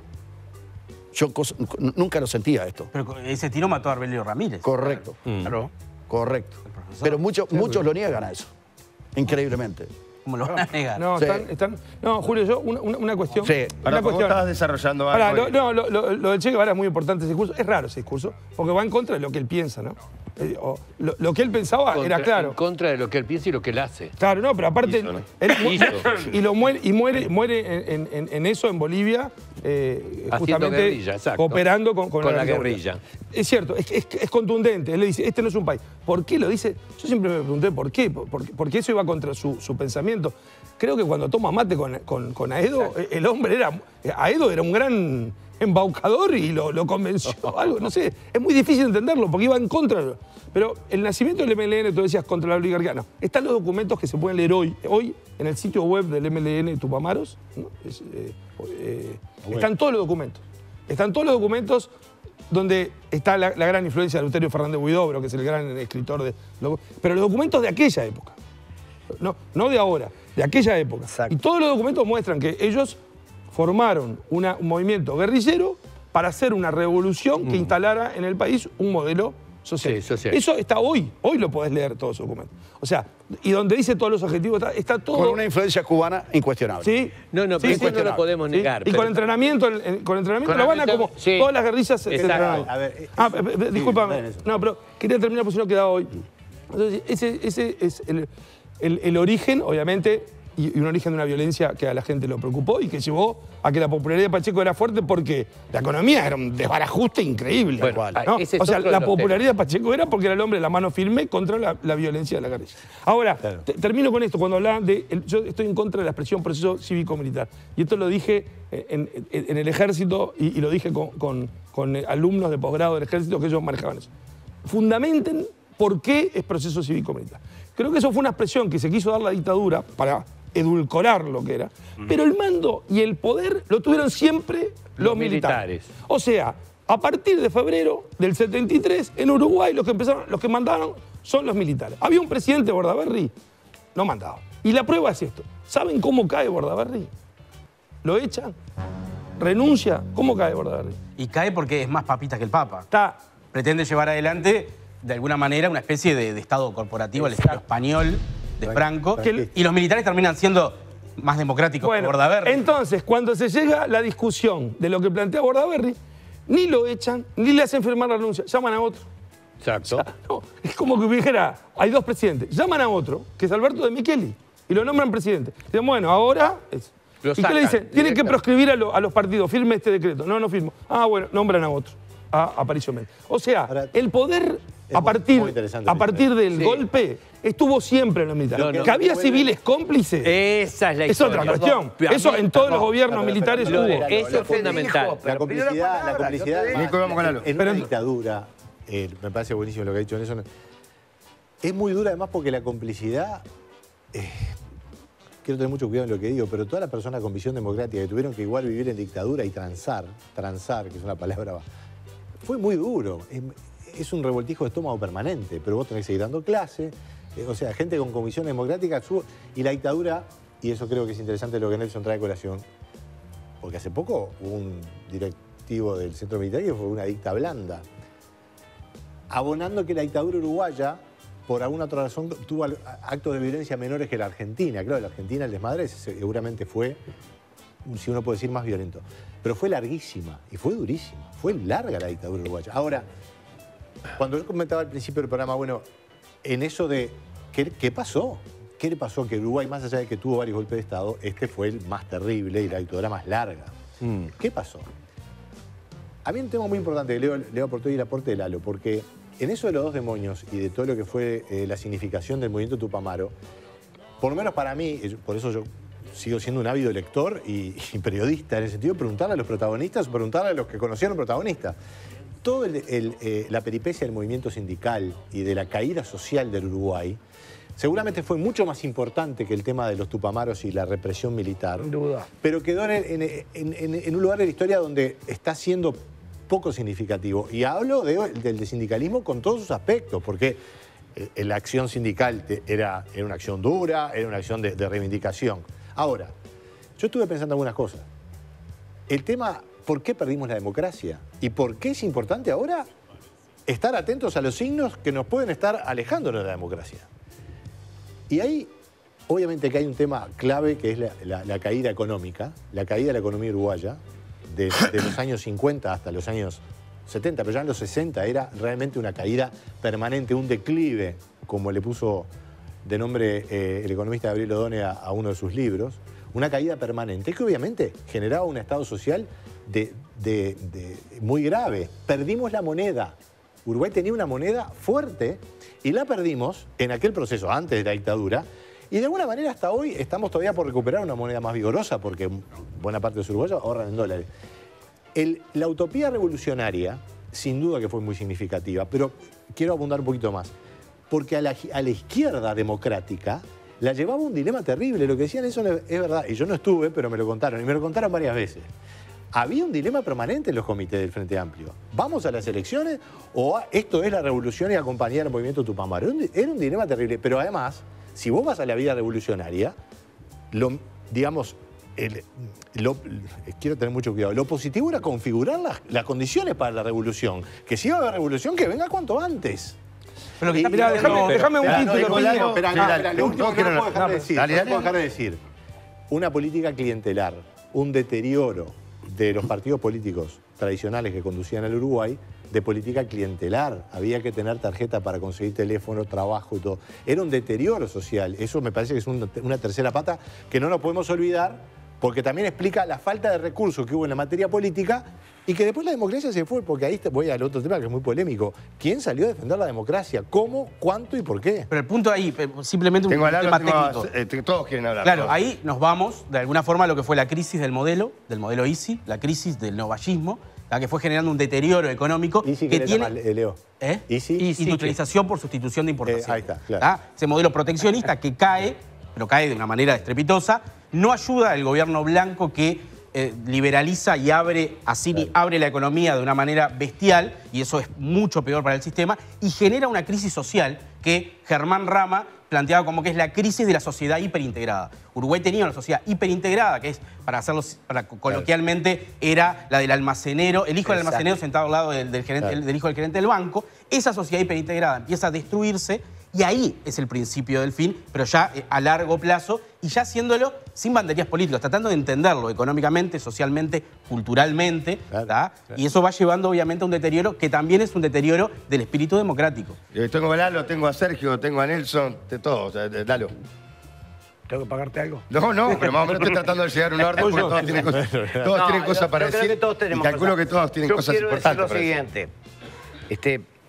Puedo ponerme a discutir, yo qué sé, y tienen más datos seguramente el historiador y Nelson, que han estudiado sobre el tema de los tupamaros. En el golpe de Estado se disolvió la CNT, la Central de Trabajadores, y empezó a llevar dirigentes y militantes sindicales de todo el país.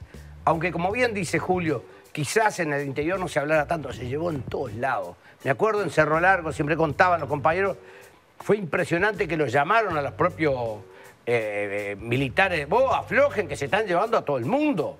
Empezaron a llevar, ojo, porque vino también el deterioro salarial tremendo. La caída de los salarios. Hubo ahí una recomposición donde hubo ganancias de otros.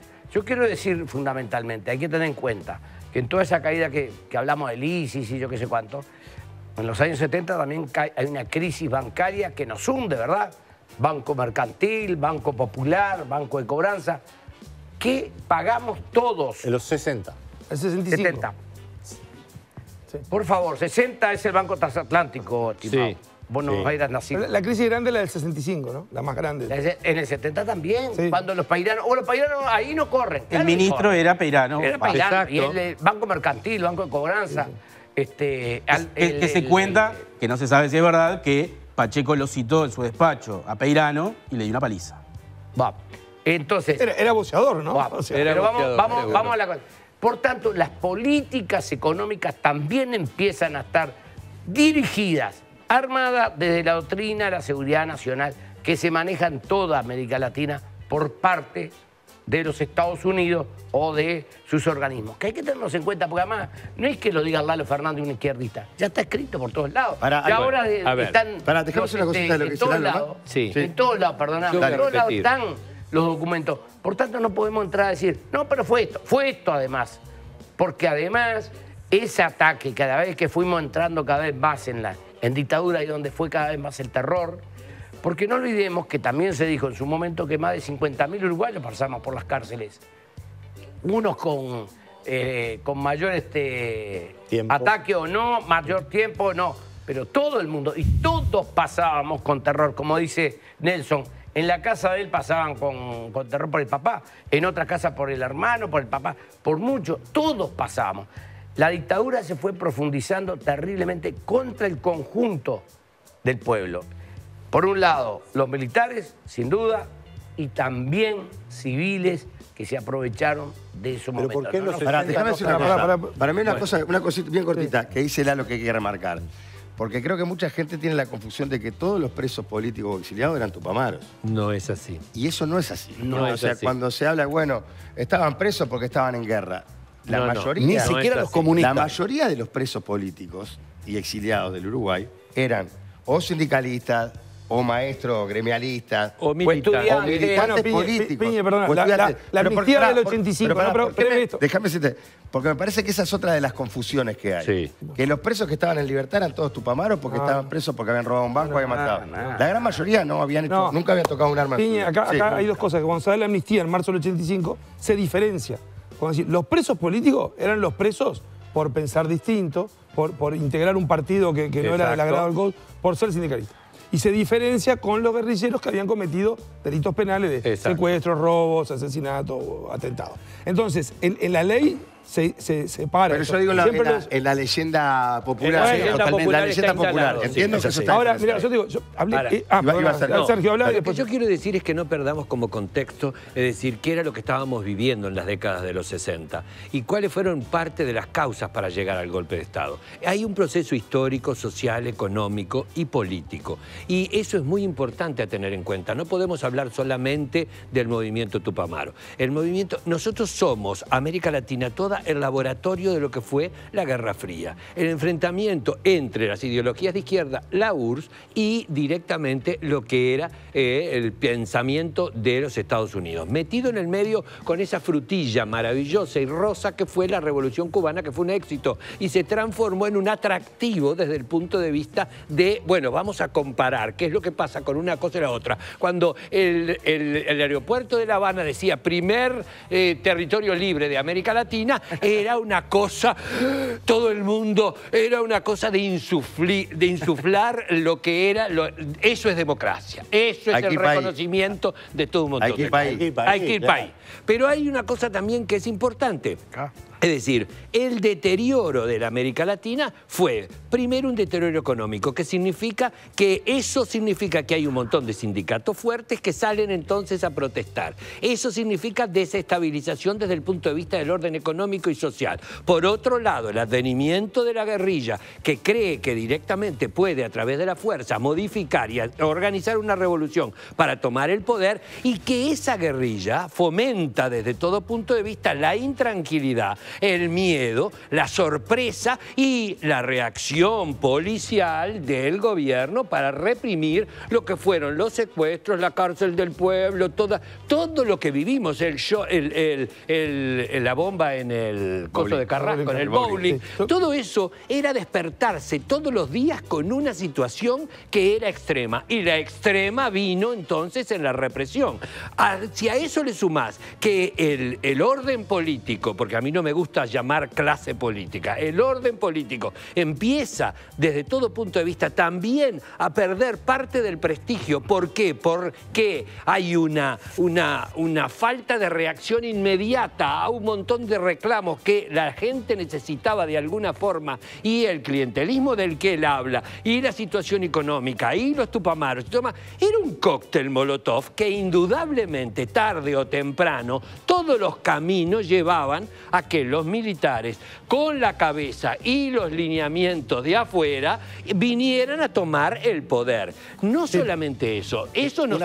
Nelson, en la represión se llevaron a un pueblo en el medio, ¿no? No, espera. Todavía en el medio se llevaron a un pueblo que tiene que ver. Todavía no llegamos al todavía no llegamos al golpe. Yo creo que ahí, Lalo, me parece importante. Todavía no llegamos al golpe.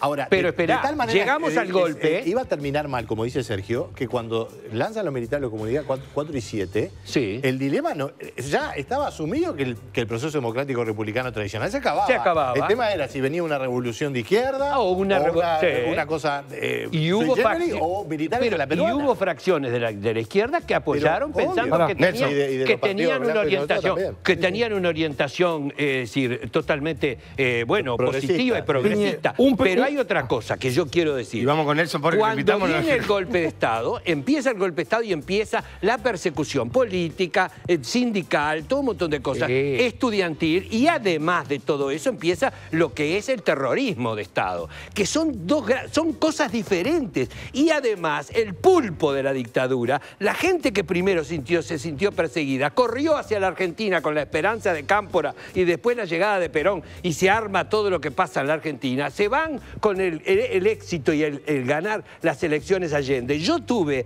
amigos que se fueron primero a Chile y después tuvieron que salir de Chile corriendo para Venezuela. Y Argentina, primero mucha gente que se fue a la Argentina y después sobrevino lo que sobrevino y se tuvieron que ir a Venezuela o directamente a Europa. Pero quiero decir otra cosa también que es muy importante. La dictadura uruguaya, que aparentemente, dice ese general, dictadura, no dictadura, sino dicta blanda, tenía brazos como el pulpo con las otras dictaduras. Y ahí empieza a funcionar el Plan Cóndor. Porque yo viví en la Argentina, y no me lo contó nadie, viví primero acá y después en la Argentina, la dictadura, y esas ramificaciones estaban estaban totalmente patentes. Había los Ford Falcon con las libretas de los detenidos y las agendas perseguían a los uruguayos que estaban radicados en la Argentina y los advertían o los metían presos, se los llevaban y después terminaron siendo desaparecidos. Vamos a tratar de ser ecuánimes, porque estoy de acuerdo con él, no hay objetividad. La teoría de los dos demonios, no.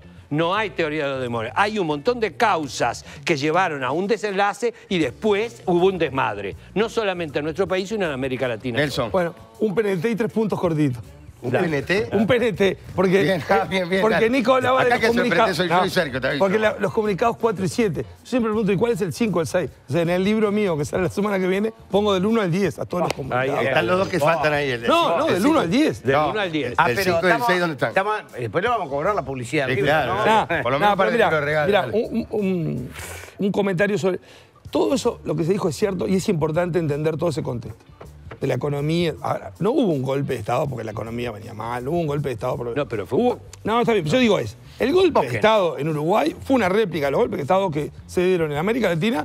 O sea, primero hubo movimientos guerrilleros, esos movimientos guerrilleros llevaron a la irrupción de las fuerzas militares. Hoy yo por eso contaba el tema de la fuga de Punta Carreta, porque en el fondo se le abre la puerta a que salgan los militares y cuando salen pasó lo que pasó, que ya venían con su plan de... En el momento del golpe, ¿qué actividad tenía el MLN? No, ya lo habían destruido. No, ya habían comunicado. Porque a mí me parece que esa es otra leyenda, que el golpe viene para combatir a la... Piñe, el pretexto. Piñe es... Ojo. Pero si vos me decís que viene un golpe a destruir la guerrilla que ya estaba... En la primavera del 72 estaba destruido, estaba acabado el MLN en Tupamaro. Claro, ahí es cuando toman el poder. Porque habían salido, ya es en octubre, cuando toman el poder, en febrero lo repiten, y después en junio el presidente disuelve las cámaras. El presidente ya no tenía ningún poder de mando. Pero acá hay una cosa que dice José Rila, que junto con Gerardo Caetano hicieron un libro, que yo se lo recomiendo a la gente, es corto, pero es un libro de serie rápido, muy bueno, que se llama Breve Historia de la Dictadura. Sí. ¿Y qué dice Rila? Rila dice, ¿por qué nace el Frente Amplio? Porque al Frente Amplio, a la izquierda, le costó mucho construir unidad. Hoy, el Frente Amplio es el partido, la otra vez lo mostramos en Subrayado, es el partido más fuerte de América. No hay ningún partido político en América que desde 1999 haya sido el mayoritario en todas las elecciones y con un piso 40%. No hay nadie. ¿Cómo construyó eso? Con un trabajo de mucho tiempo. Y lo que dice Rila es, ¿cómo nace el Frente Amplio? Se nace contra dos cosas. Nace contra una derecha fuerte y nace contra el MLN. ¿Por qué? Porque había que mostrarle a los jóvenes que había una opción política real y no que estaban todos peleados. Exacto. Porque si no, se iban todos a un baño de sangre. Eso lo amplifica, lo muestra muy bien. Es decir, el frente es amplio, porque en otros países después se crearon otro frente amplio, pero son de pacotilla. Bien. Este es amplio porque abarcaba desde el Partido Comunista hasta la democracia cristiana, pasando por todo. Y cierro una cosa que me parece importante lo que decía Lalo. Lo que decías, si los presos eran Tupac nosotros. Yo he hablado con todos los presidentes de la República, incluso hablé con el dictador, con Gregorio Álvarez, tuve charlas largas. Álvarez, cuando hablaba con él... Sí, bueno, el periodismo es eso, ¿no? ¿Qué estómago? Yo no dije más nada. No, yo sé, sí. Nada, pero digo, mirá qué fuerte cuando uno... Digo, también fui a hablar cuando nos dijeron, acá estábamos en Canal 10, nos llegó la información de que Arap era el que había matado a María Claudia y fui y hablé, y fue una reunión muy tensa y le pregunté, ¿vos la mataste? A mí me dijeron que vos la mataste. Fue una muy dura, la historia es durísima, es una de las historias más desgarradoras, que ha sufrido Macarena Hellman. Y bueno, uno, viste, es parte de eso, pero con Gregorio hablé largo. El odio que tenía él era a los comunistas, a los socialistas y a los sindicalistas. Y cuando hablaba de los sindicalistas, yo hablando con él me di cuenta por qué odiaba tanto a los sindicalistas. Porque para él sindicalista era sinónimo de comunista. Y el odio de ellos era con el comunismo. Y era odio, o sea, no era una acción profesional de decir voy a combatir. Por eso combaten la guerrilla. Y ellos dicen, acá no, está escrito, ¿no? Acá se ganó una batalla, pero la guerra hay que seguirla. Y es la decisión de usurpar. Claro, creo que el contexto internacional, que es lo que decía Lalo, tiene mucha importancia. Porque en Chile, por ejemplo, que un Frente Popular llegó al poder, la CIA lo desestabilizó y Pinochet da el golpe. Sí, o sea... También Allende hizo mucho para que... Fue un descalabro. Está emparentado con lo que decía. Julio, me está viendo. Está emparentado. Fue Pinochet que asesinó. Fueron ellos los que había movimientos guerrilleros. Está emparentado con lo que decía Nelson. Pero los asesinos del pueblo chileno no fue Allende. Está bien. Y perdona, Porque siempre estamos... Perdona, bueno, pero mirá que estos pero otros- volvemos Perdona, hay Lalo, que pero- mirar perdona, las causas mirá, también. Pinochet También. fue uno de los dictadores más criminales. Sí, señor. Increíblemente, uno dice, logra y mantiene una buena imagen, pero fue... increíble. Ahora, la de acá no habrá sido tan cruel como la chilena con Argentina, pero lo decir por lo de dicta blanda, ¿no? Digo, con el tiempo supimos que, por ejemplo, al maestro Julio Castro, no es que se les pasó en una apret, no, lo ejecutaron de un balazo en la cabeza. O sea, el caso... Atado de manos atrás. El caso de Gelman, muchos casos que se han visto de la crueldad que tenía. O sea, lo de dicta blanda No tiene nada que ver. es una falta de respeto. Yo quería decir dos cosas. Una, la mayor derrota del Movimiento de Liberación Nacional Tupamaro no fue precisamente cuando los militares, cuando los policías primero los terminan liquidando, descabezan todo el Movimiento de Liberación Nacional Tupamaro. Esto se lo dije un día en una charla con Lucía Topolanqui, acá en este mismo canal. Aquí vuelvo al 61, cuando vino el Che Guevara. ¿Qué dijo el Che Guevara? Luchen desde las urnas. Y curiosamente, la mayor derrota del Movimiento de Liberación Nacional Tupamaro se da porque ellos quisieron tomar el poder por las armas. Sin embargo, lo terminan conquistando por los votos. Cuando Mujica llega a la presidencia de este país, para mí es la postal más clara y contundente de la derrota del Movimiento de Liberación Nacional Tupamaro. Porque por las armas quisieron tomar este país y, sin embargo, Mujica terminó llegando por los votos. Lo otro que quiero decir es... No es el MLN el que llega al poder. No, llega a través del Frente Amplio, ¿no? Está bien, pero no terminé todavía. A través del Frente Amplio y después de las peleas lo que decía, internas lo que de decía, aceptarlo o no aceptarlo. Piña, las leyendas urbanas. Mucha gente, los otros días lo debatía, y hoy lo charlaba con Alba antes de arrancar el programa, lo debatía con unos amigos, teníamos un asado. De que los comunistas estaban todos en el ML. Digo, el comunismo no estuvo de acuerdo con el Movimiento de Liberación Nacional Tupamaro. O sea, el comunismo tenía, el Partido Comunista en este país, tenía... Lo odiaban. Pero es de ahí perogrullo está. lo que está diciendo. Exacto. Lo odiaban. A ver, el Obvio partido... que no. Es más, tenía su brazo armado. Tenía su brazo armado, pero no lo dejaba. Déjame terminar el tema. Y eso que dijiste es importante. El Partido Comunista tenía un aparato que nunca lo puso a funcionar. Nunca lo puso a funcionar. Y se da la situación, también esto se lo escuché a Sanguinetti, se da la situación, fíjate vos una cosa, se da la situación cuando la muerte de los 8 trabajadores comunistas, ¿correcto? Que ahí reconoce Sanguinetti que tiene con Arismendi una charla y llegan a la conclusión que la muerte de los 8 trabajadores comunistas no fue ni por parte del gobierno ni por parte de los militares. Era básicamente un movimiento de la cinta amarilla que le decían, ¿te acordás? Casi un movimiento paramilitar que existía. Bueno, estas son declaraciones del doctor Julio María Sanguinetti. Lo curioso, mirá lo que te voy a decir, lo curioso es que Hugo Batalla tiene su última actuación de influencia dentro del Frente Amplio, acercando al Movimiento de Liberación Nacional Tupamaro al Frente Amplio. Curiosamente, a posteriori de esa gestión de Batalla se termina yendo del Movimiento de Liberación Nacional Tupamaro. Por más que mi buen amigo Lalo Fernández... Del Frente Amplio. El Frente Amplio, perdón. Batalla se va del Frente Amplio. Exacto. Batalla se va del Frente Amplio. Tranquilo. No, ¿sabes lo que pasa? No, pero ¿sabes lo que pasa? Pasa que yo lo me provoco. hace señas y me Yo lo provoca de provoco. costado. Ahí está. Yo lo dejo hablar tranquilo y son temas muy delicados, ¿correcto? Batalla hace una gestión para que el Movimiento de Liberación Nacional Tupamaro Fue quede abogado de muchos Tupamaros. quede insertado Fue dentro. defensor Pero lo curioso, de ¿sabes qué es? muchos Lo presos irónico que es políticos. que a posteriori de eso, Batalla se va del Frente Amplio. Se dice entre corrillos, Ahora, Julio, discúlpame. se dice entre corrillos que el acuerdo final lo terminan rubricando Gargano y Huidobro, el desembarco. No, es parte de la tensión esa en el de la Frente tensión respecto a la vía armada. No, te lo digo porque me lo decían mis amigos. Piñe, y no, esa había un idea- enfrentamiento ahí. A ver, los dos Perdón, años es una llega idea el crítica. Frente Amplio al gobierno y después Mujica es presidente. No es que el MLN Bueno, llega pero, por las pero, urnas, no, llega a no, través del pero Frente está, Amplio. pero está bien, pero llega, a ver. ¿Me entendés lo que te quiero decir? Hay una diferencia, porque en realidad corrían por carriles paralelos. Te entiendo perfectamente, pero una persona que intentó, que formó parte del MLN y quiso tomar el poder de este país por las armas, años después termina llegando, como lo había dicho en el 61, en el Paraninfo de la universidad, el propio Che Guevara termina llegando por los votos El tema, a la conducción el tema de este de los país. dos demonios, que obviamente es una visión criticable o Aceptable, digamos nada. discutible, y el tema de que los Tupamaros ya estaban descabezados cuando arranca el golpe.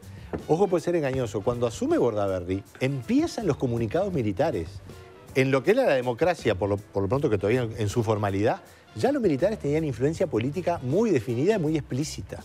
O sea que no es que los militares empezaron a tener influencia el día del golpe de Estado o en el febrero. Empezó mucho antes. Fue bastante antes. Empezó mucho antes. Eso comienza claramente, tiene una fecha, porque eso está documentado. Es cuando se forman las fuerzas conjuntas de la fuga de Punta Carretas. Año 71. Para combatir la inseguridad, el terrorismo, todo se lo dieron así en bandeja. Entonces, por eso, ojo cuando decís, el MLN ya estaba descabezado. No, yo lo que te quiero decir vínculo histórico. Yo lo que te entiendo, lo que yo te quiero decir es que cuando dice se dio el golpe, hay como una especie de discurso que se dio el golpe porque había que salir a compartir a Tupamaro. No, fue el Y en realidad Tupamaro ya está. ¿Me entendés lo que te quiero decir? El golpe no era... Si esa es la excusa, el golpe no era necesario. No, pero Piña, además está documentado. Pero me explico porque capaz que no se entendió lo que había dicho anteriormente. Sí, pero el golpe fue una no puede ser la consecuencia. justificación. Pero después empiezan los relatos. Pero vamos los hechos. Si lo que hacen es primero ilegalizamos el movimiento sindical, si convocan, ahí no llamaron a nadie, no fueron a buscar Tupamaro. Estaban atacando el movimiento social. No, pero mirá, los documentos... La propia universidad, la intervención de la universidad, todo eso, ¿qué le van dando? No es los Tupamaro, es un ataque precisamente a toda la organización social. Los documentos de los mandos militares, lo que dicen es sus propuestas de gobernar. O sea, nadie los había llamado para gobernar. Claro. O sea, nadie no tenían ninguna autoridad para gobernar. Claro. Pero ellos creían que iban a gobernar mejor que los otros y explicitan sus puntos de vista. Detrás de los militares... Por supuesto, dentro del ejército había también ciertas diferencias. ¿No? Sí, no estoy en condiciones la Armada no tenía nada que ver con el ejército. No, y dentro del ejército también. Exacto. Leo, ¿qué ibas a decir? No, que de alguna manera detrás de los militares también está la doctrina de la seguridad nacional. Había, de alguna forma, una especie de carta blanca para ejercer determinadas cosas que terminaron sucediendo, ¿no? También yo creo que el contexto internacional es muy importante. Esa doctrina de la seguridad nacional es muy importante porque es la que siguió, es la que estaba desde la forma de combatir a la izquierda, porque ya no eran los guerrilleros, era la izquierda, los comunistas, por más la palabra comunista era, como vos decís, ¿no?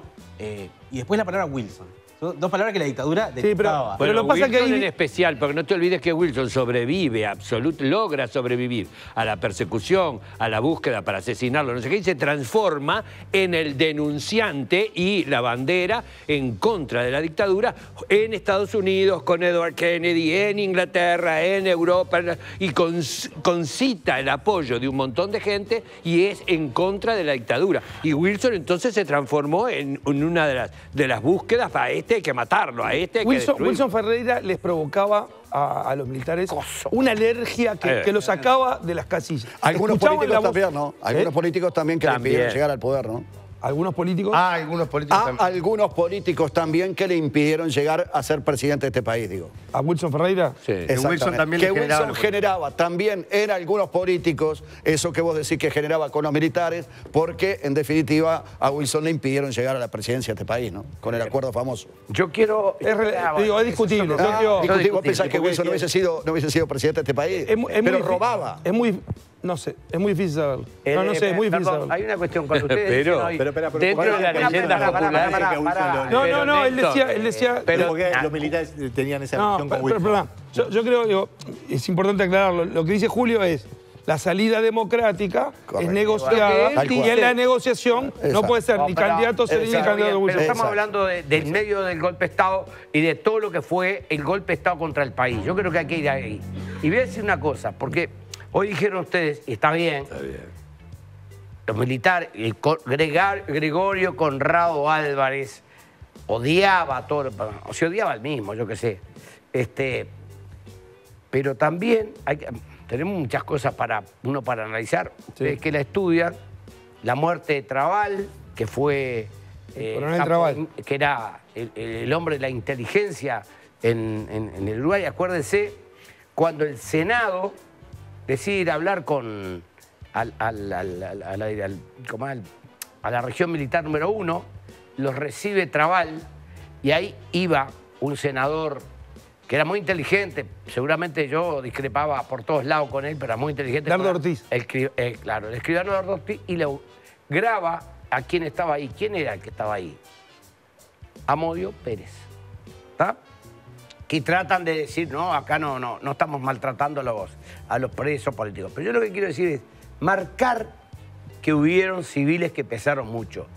¿Y por qué? Porque acá Wilson, como dijo bien Sergio, se salvó.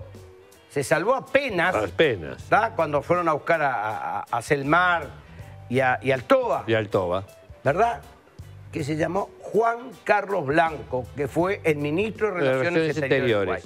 Fue uno de los principales cabezas que integraba precisamente toda esa cuestión de la doctrina de seguridad nacional y de atacar a todo lo que fue la cuestión política del país y social del país. Está bien, lo que decís es, hubo civiles no militares que integraron el gobierno, adhirieron. pero el mando era de ellos. Lo tenían ellos. Y cuando no les servía, y también es bueno marcar, porque me parece que es de orden, que hubo muchos militares demócratas que no estuvieron de acuerdo. Claro. Fueron una centena, donde uno recuerda siempre a Licandro, a Sereni, a Lebel, a Montañez. ¿no? Pero al comandante en jefe de la Armada, Zorrilla. A Zorrilla. Que cuando el ejército y la Fuerza Aérea se sublevan contra el gobierno, él cerca la Ciudad Vieja y le ofrece apoyo Zorrilla, al presidente sin duda. Bordaberry en un gesto de reivindicación democrática heroico. Y asumir un riesgo enorme, ¿no? O sea, el vicepresidente de la República, Zapelli, que renuncia, o sea,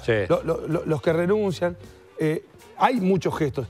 Después, mañana vamos a ver en la transmisión de Subrayado discursos de esa noche. Son conmovedores. Lo que se van a elegir es uno por cada partido, ¿no? Y son conmovedores. La locución de Amílcar Vasconcellos. Brillante. En febrero. Brillante. Yo tengo el libro, porque mi padre lo compró en marzo del 73, el libro Febrero Amargo. Brillante. Lo tengo de esa época. Pero el discurso ese eriza la piel de lo que es el coraje de decir ese tipo de cosas. Lo de Jorge Valle en octubre del 72, con la locución, que se manda a hacer una locución sabiendo que lo iban a detener, sin saber cuál iba a ser el resultado. O sea, uno cuando mira, hay muchos matices en las cosas, ¿no? Y muchas actitudes. Lo otro es que también el sistema político estaba resignado, porque uno dice, puede haberse el golpe de Estado y no había nadie, ¿no? Ahora, el 14 de abril del 72 es un mojón importante, ese día particularmente. Ahora, estamos hablando de días muertos. Un baño de sangre. Ese día que es un día reconocido por el baño de sangre y el ataque, digamos, a los miembros del Escuadrón de la Muerte por parte de Tupamaro. Exacto. Y, digamos, los Tupamaros ya venían estudiando a los integrantes del Escuadrón de la Muerte y fueron matados. Hubo una tremenda huelga general, de las más grandes, digamos, paro general, ¿no? De las más grandes de la historia. Sí, estuvo por eso, el sector del reitero, todo el declive social del Uruguay y el declive democrático, creo que quedó un poco empañado, por lo menos cuando yo trato de investigar un poco estos temas, por esos dilemas de los Tupamaros, los militares. Por eso hay que ser... Ahora, el reservorio democrático no le dio al Uruguay para frenar el golpe. Exacto. Es muy interesante lo que dice Nelson y lo que dice Leo, decir, era tal el grado de fuerza que tenía la ola, digamos, dictatorial en la región, que uno realmente piensa qué difícil era para el Uruguay resistir eso y quedar tal vez como la única democracia durante todos los años 70 y 80. Imposible. Hubiera sido muy difícil. Imposible. Pero lo que es cierto es que no había reservorio democrático. Porque lo abonaba Estados Unidos en determinado momento. Vasconcellos denuncia el golpe de febrero y lo denuncia prácticamente solo.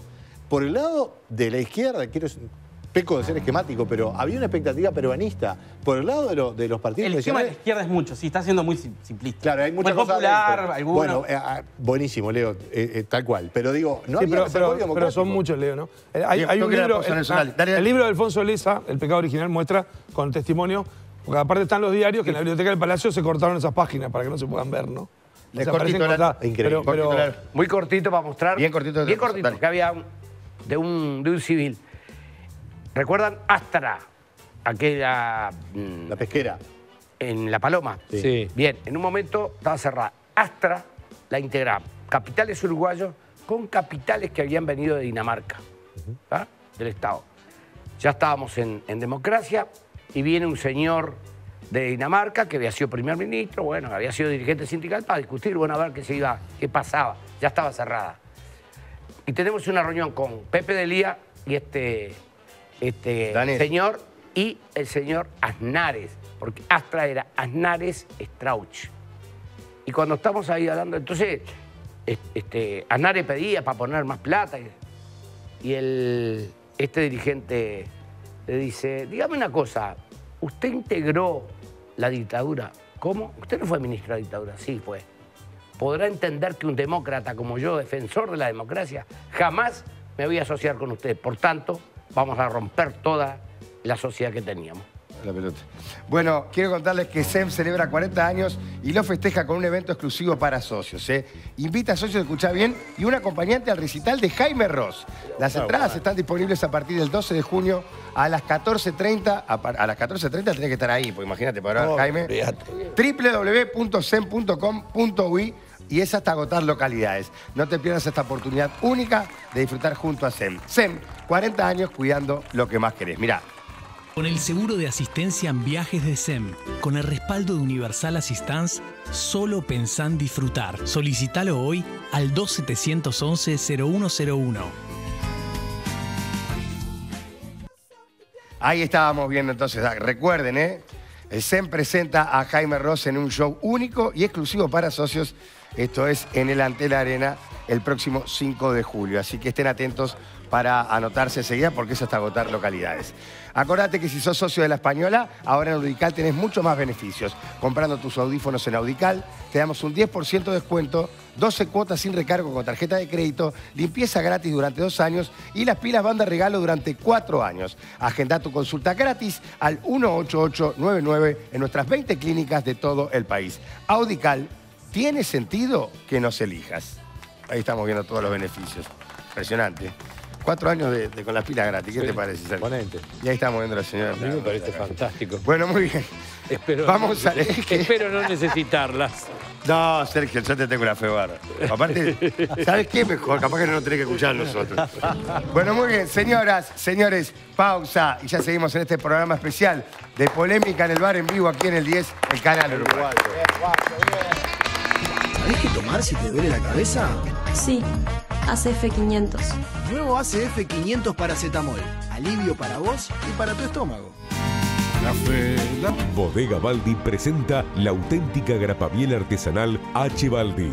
Grapamiel H. Baldi. Tradición italiana desde 1892.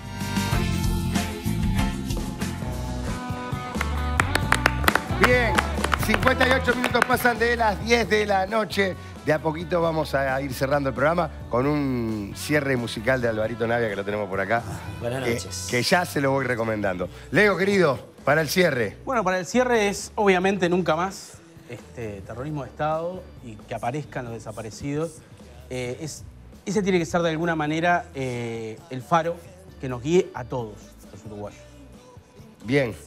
Me sumo a lo de él y digo lo siguiente. Nos demostramos en dictadura que los uruguayos, a pesar de nuestra concepción que tenemos, que si somos muy patriotas y levantamos la banderita o no, sabemos cómo caminar y a dónde ir. Bien. No tuvimos tiempo de hablar de la doctrina de la seguridad nacional que impartía Estados Unidos cuando mandó, por ejemplo, a Dan Mitrioni, básicamente para adiestrar a los militares contra la insurgencia, que después cuando lo terminaron matando, me parece que ahí es cuando van contra los bancarios, contra todo lo que se plantaba por delante, ¿no? Pero Estados Unidos jugó un rol. Primero estuvo ahí, después cuando comenzaron las dictaduras en el continente, inevitablemente jugó un rol totalmente preponderante. Buen fin de semana, un placer haber compartido este programa. Sergio. Escuchando los recuerdos, escuchando los análisis, viendo las investigaciones, a mí me queda muy claro que nosotros tenemos que seguir defendiendo lo que somos. Somos un país demócrata, con raíces y bases demócratas, así que nunca más terrorismo de Estado, nunca más persecución por las ideas políticas y directamente vivir en libertad es algo fundamental. Tenemos que aprender las nuevas generaciones a algo muy importante desde todo punto de vista. Cuestionar, criticar significa también dialogar, pero no dividir y hacer de esta sociedad algo binario. Estás conmigo o sos mi enemigo. Defender el sistema por encima de todo y encontrar los acuerdos y el centro es lo que nos va a ayudar a seguir siendo la democracia que somos la democracia plena de América Latina. Nelson. Uruguay aprendió de lo duro de un golpe de Estado y de lo cruel de una dictadura y eso lo demuestra que hoy estamos viendo el periodo de democracia más extensa, más prolongada y más afianzada de la historia del Uruguay desde que fue creado como Estado oriental. Y mañana lo vamos a ver eso con un parlamento, con sectores políticos de todos los puntos de vista ideológicos, con el presidente de la República y con los 3 presidentes de la democracia que están vivos, que van a estar juntos en una lección internacional de cómo es la vida republicana y la reivindicación democrática en un país. Yo invito al público a que lo vea a través de la transmisión especial que va a hacer Canal 10 mañana, que es una defensa de la democracia. La jornada de mañana se llama Por Siempre Democracia y va a ser conmovedor ver lo que se ha preparado para la jornada de mañana.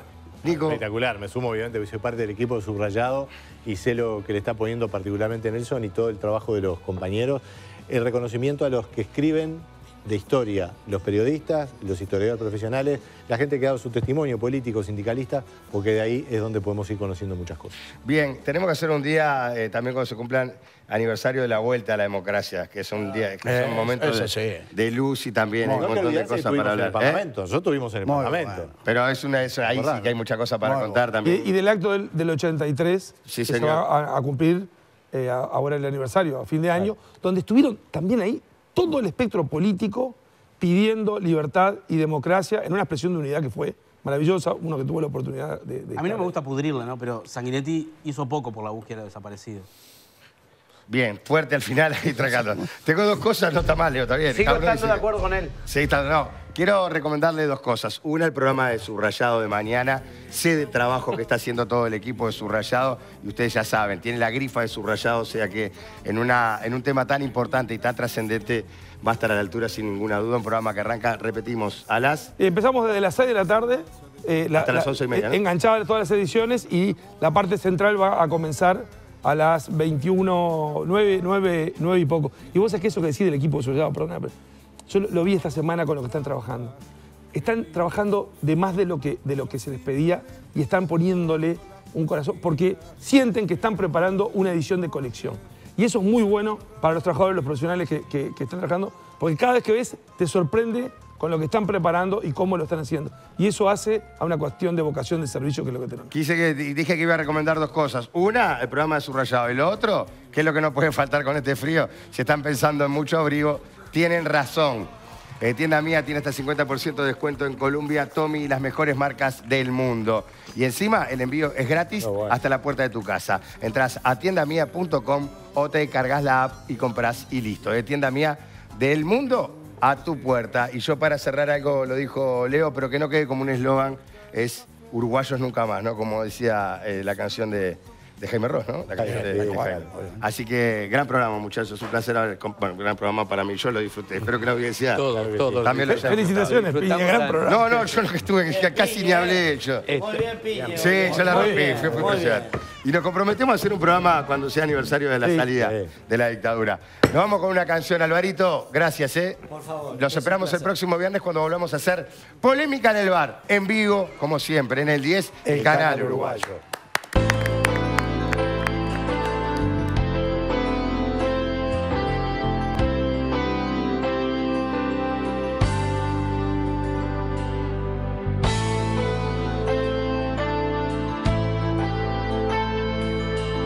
Me preguntaron cómo vivía, me preguntaron, sobreviviendo, dije, sobreviviendo. Tengo un poema escrito más de 1000 veces, en él repito siempre que mientras alguien proponga muerte sobre esta tierra y se fabriquen armas para la guerra, yo pisaré estos campos sobreviviendo, todos frente al peligro sobreviviendo, tristes y errantes hombres sobreviviendo,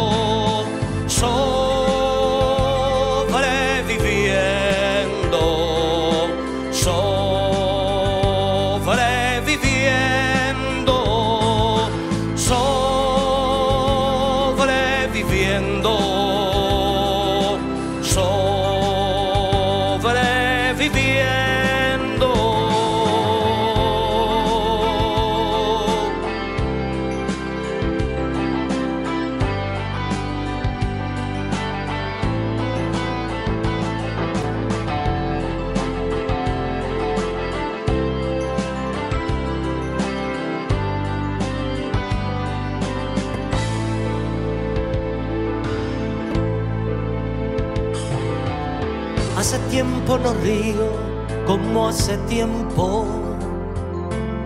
Y eso que yo reía como un jilguero. Tengo cierta memoria que me lastima y no puedo olvidarme lo de Hiroshima. Cuánta tragedia sobre esta tierra. Hoy que quiero reírme apenas si puedo.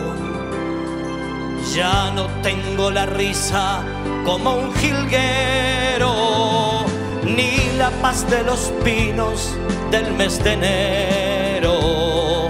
Ando por este mundo sobreviviendo, sobreviviendo, sobreviviendo.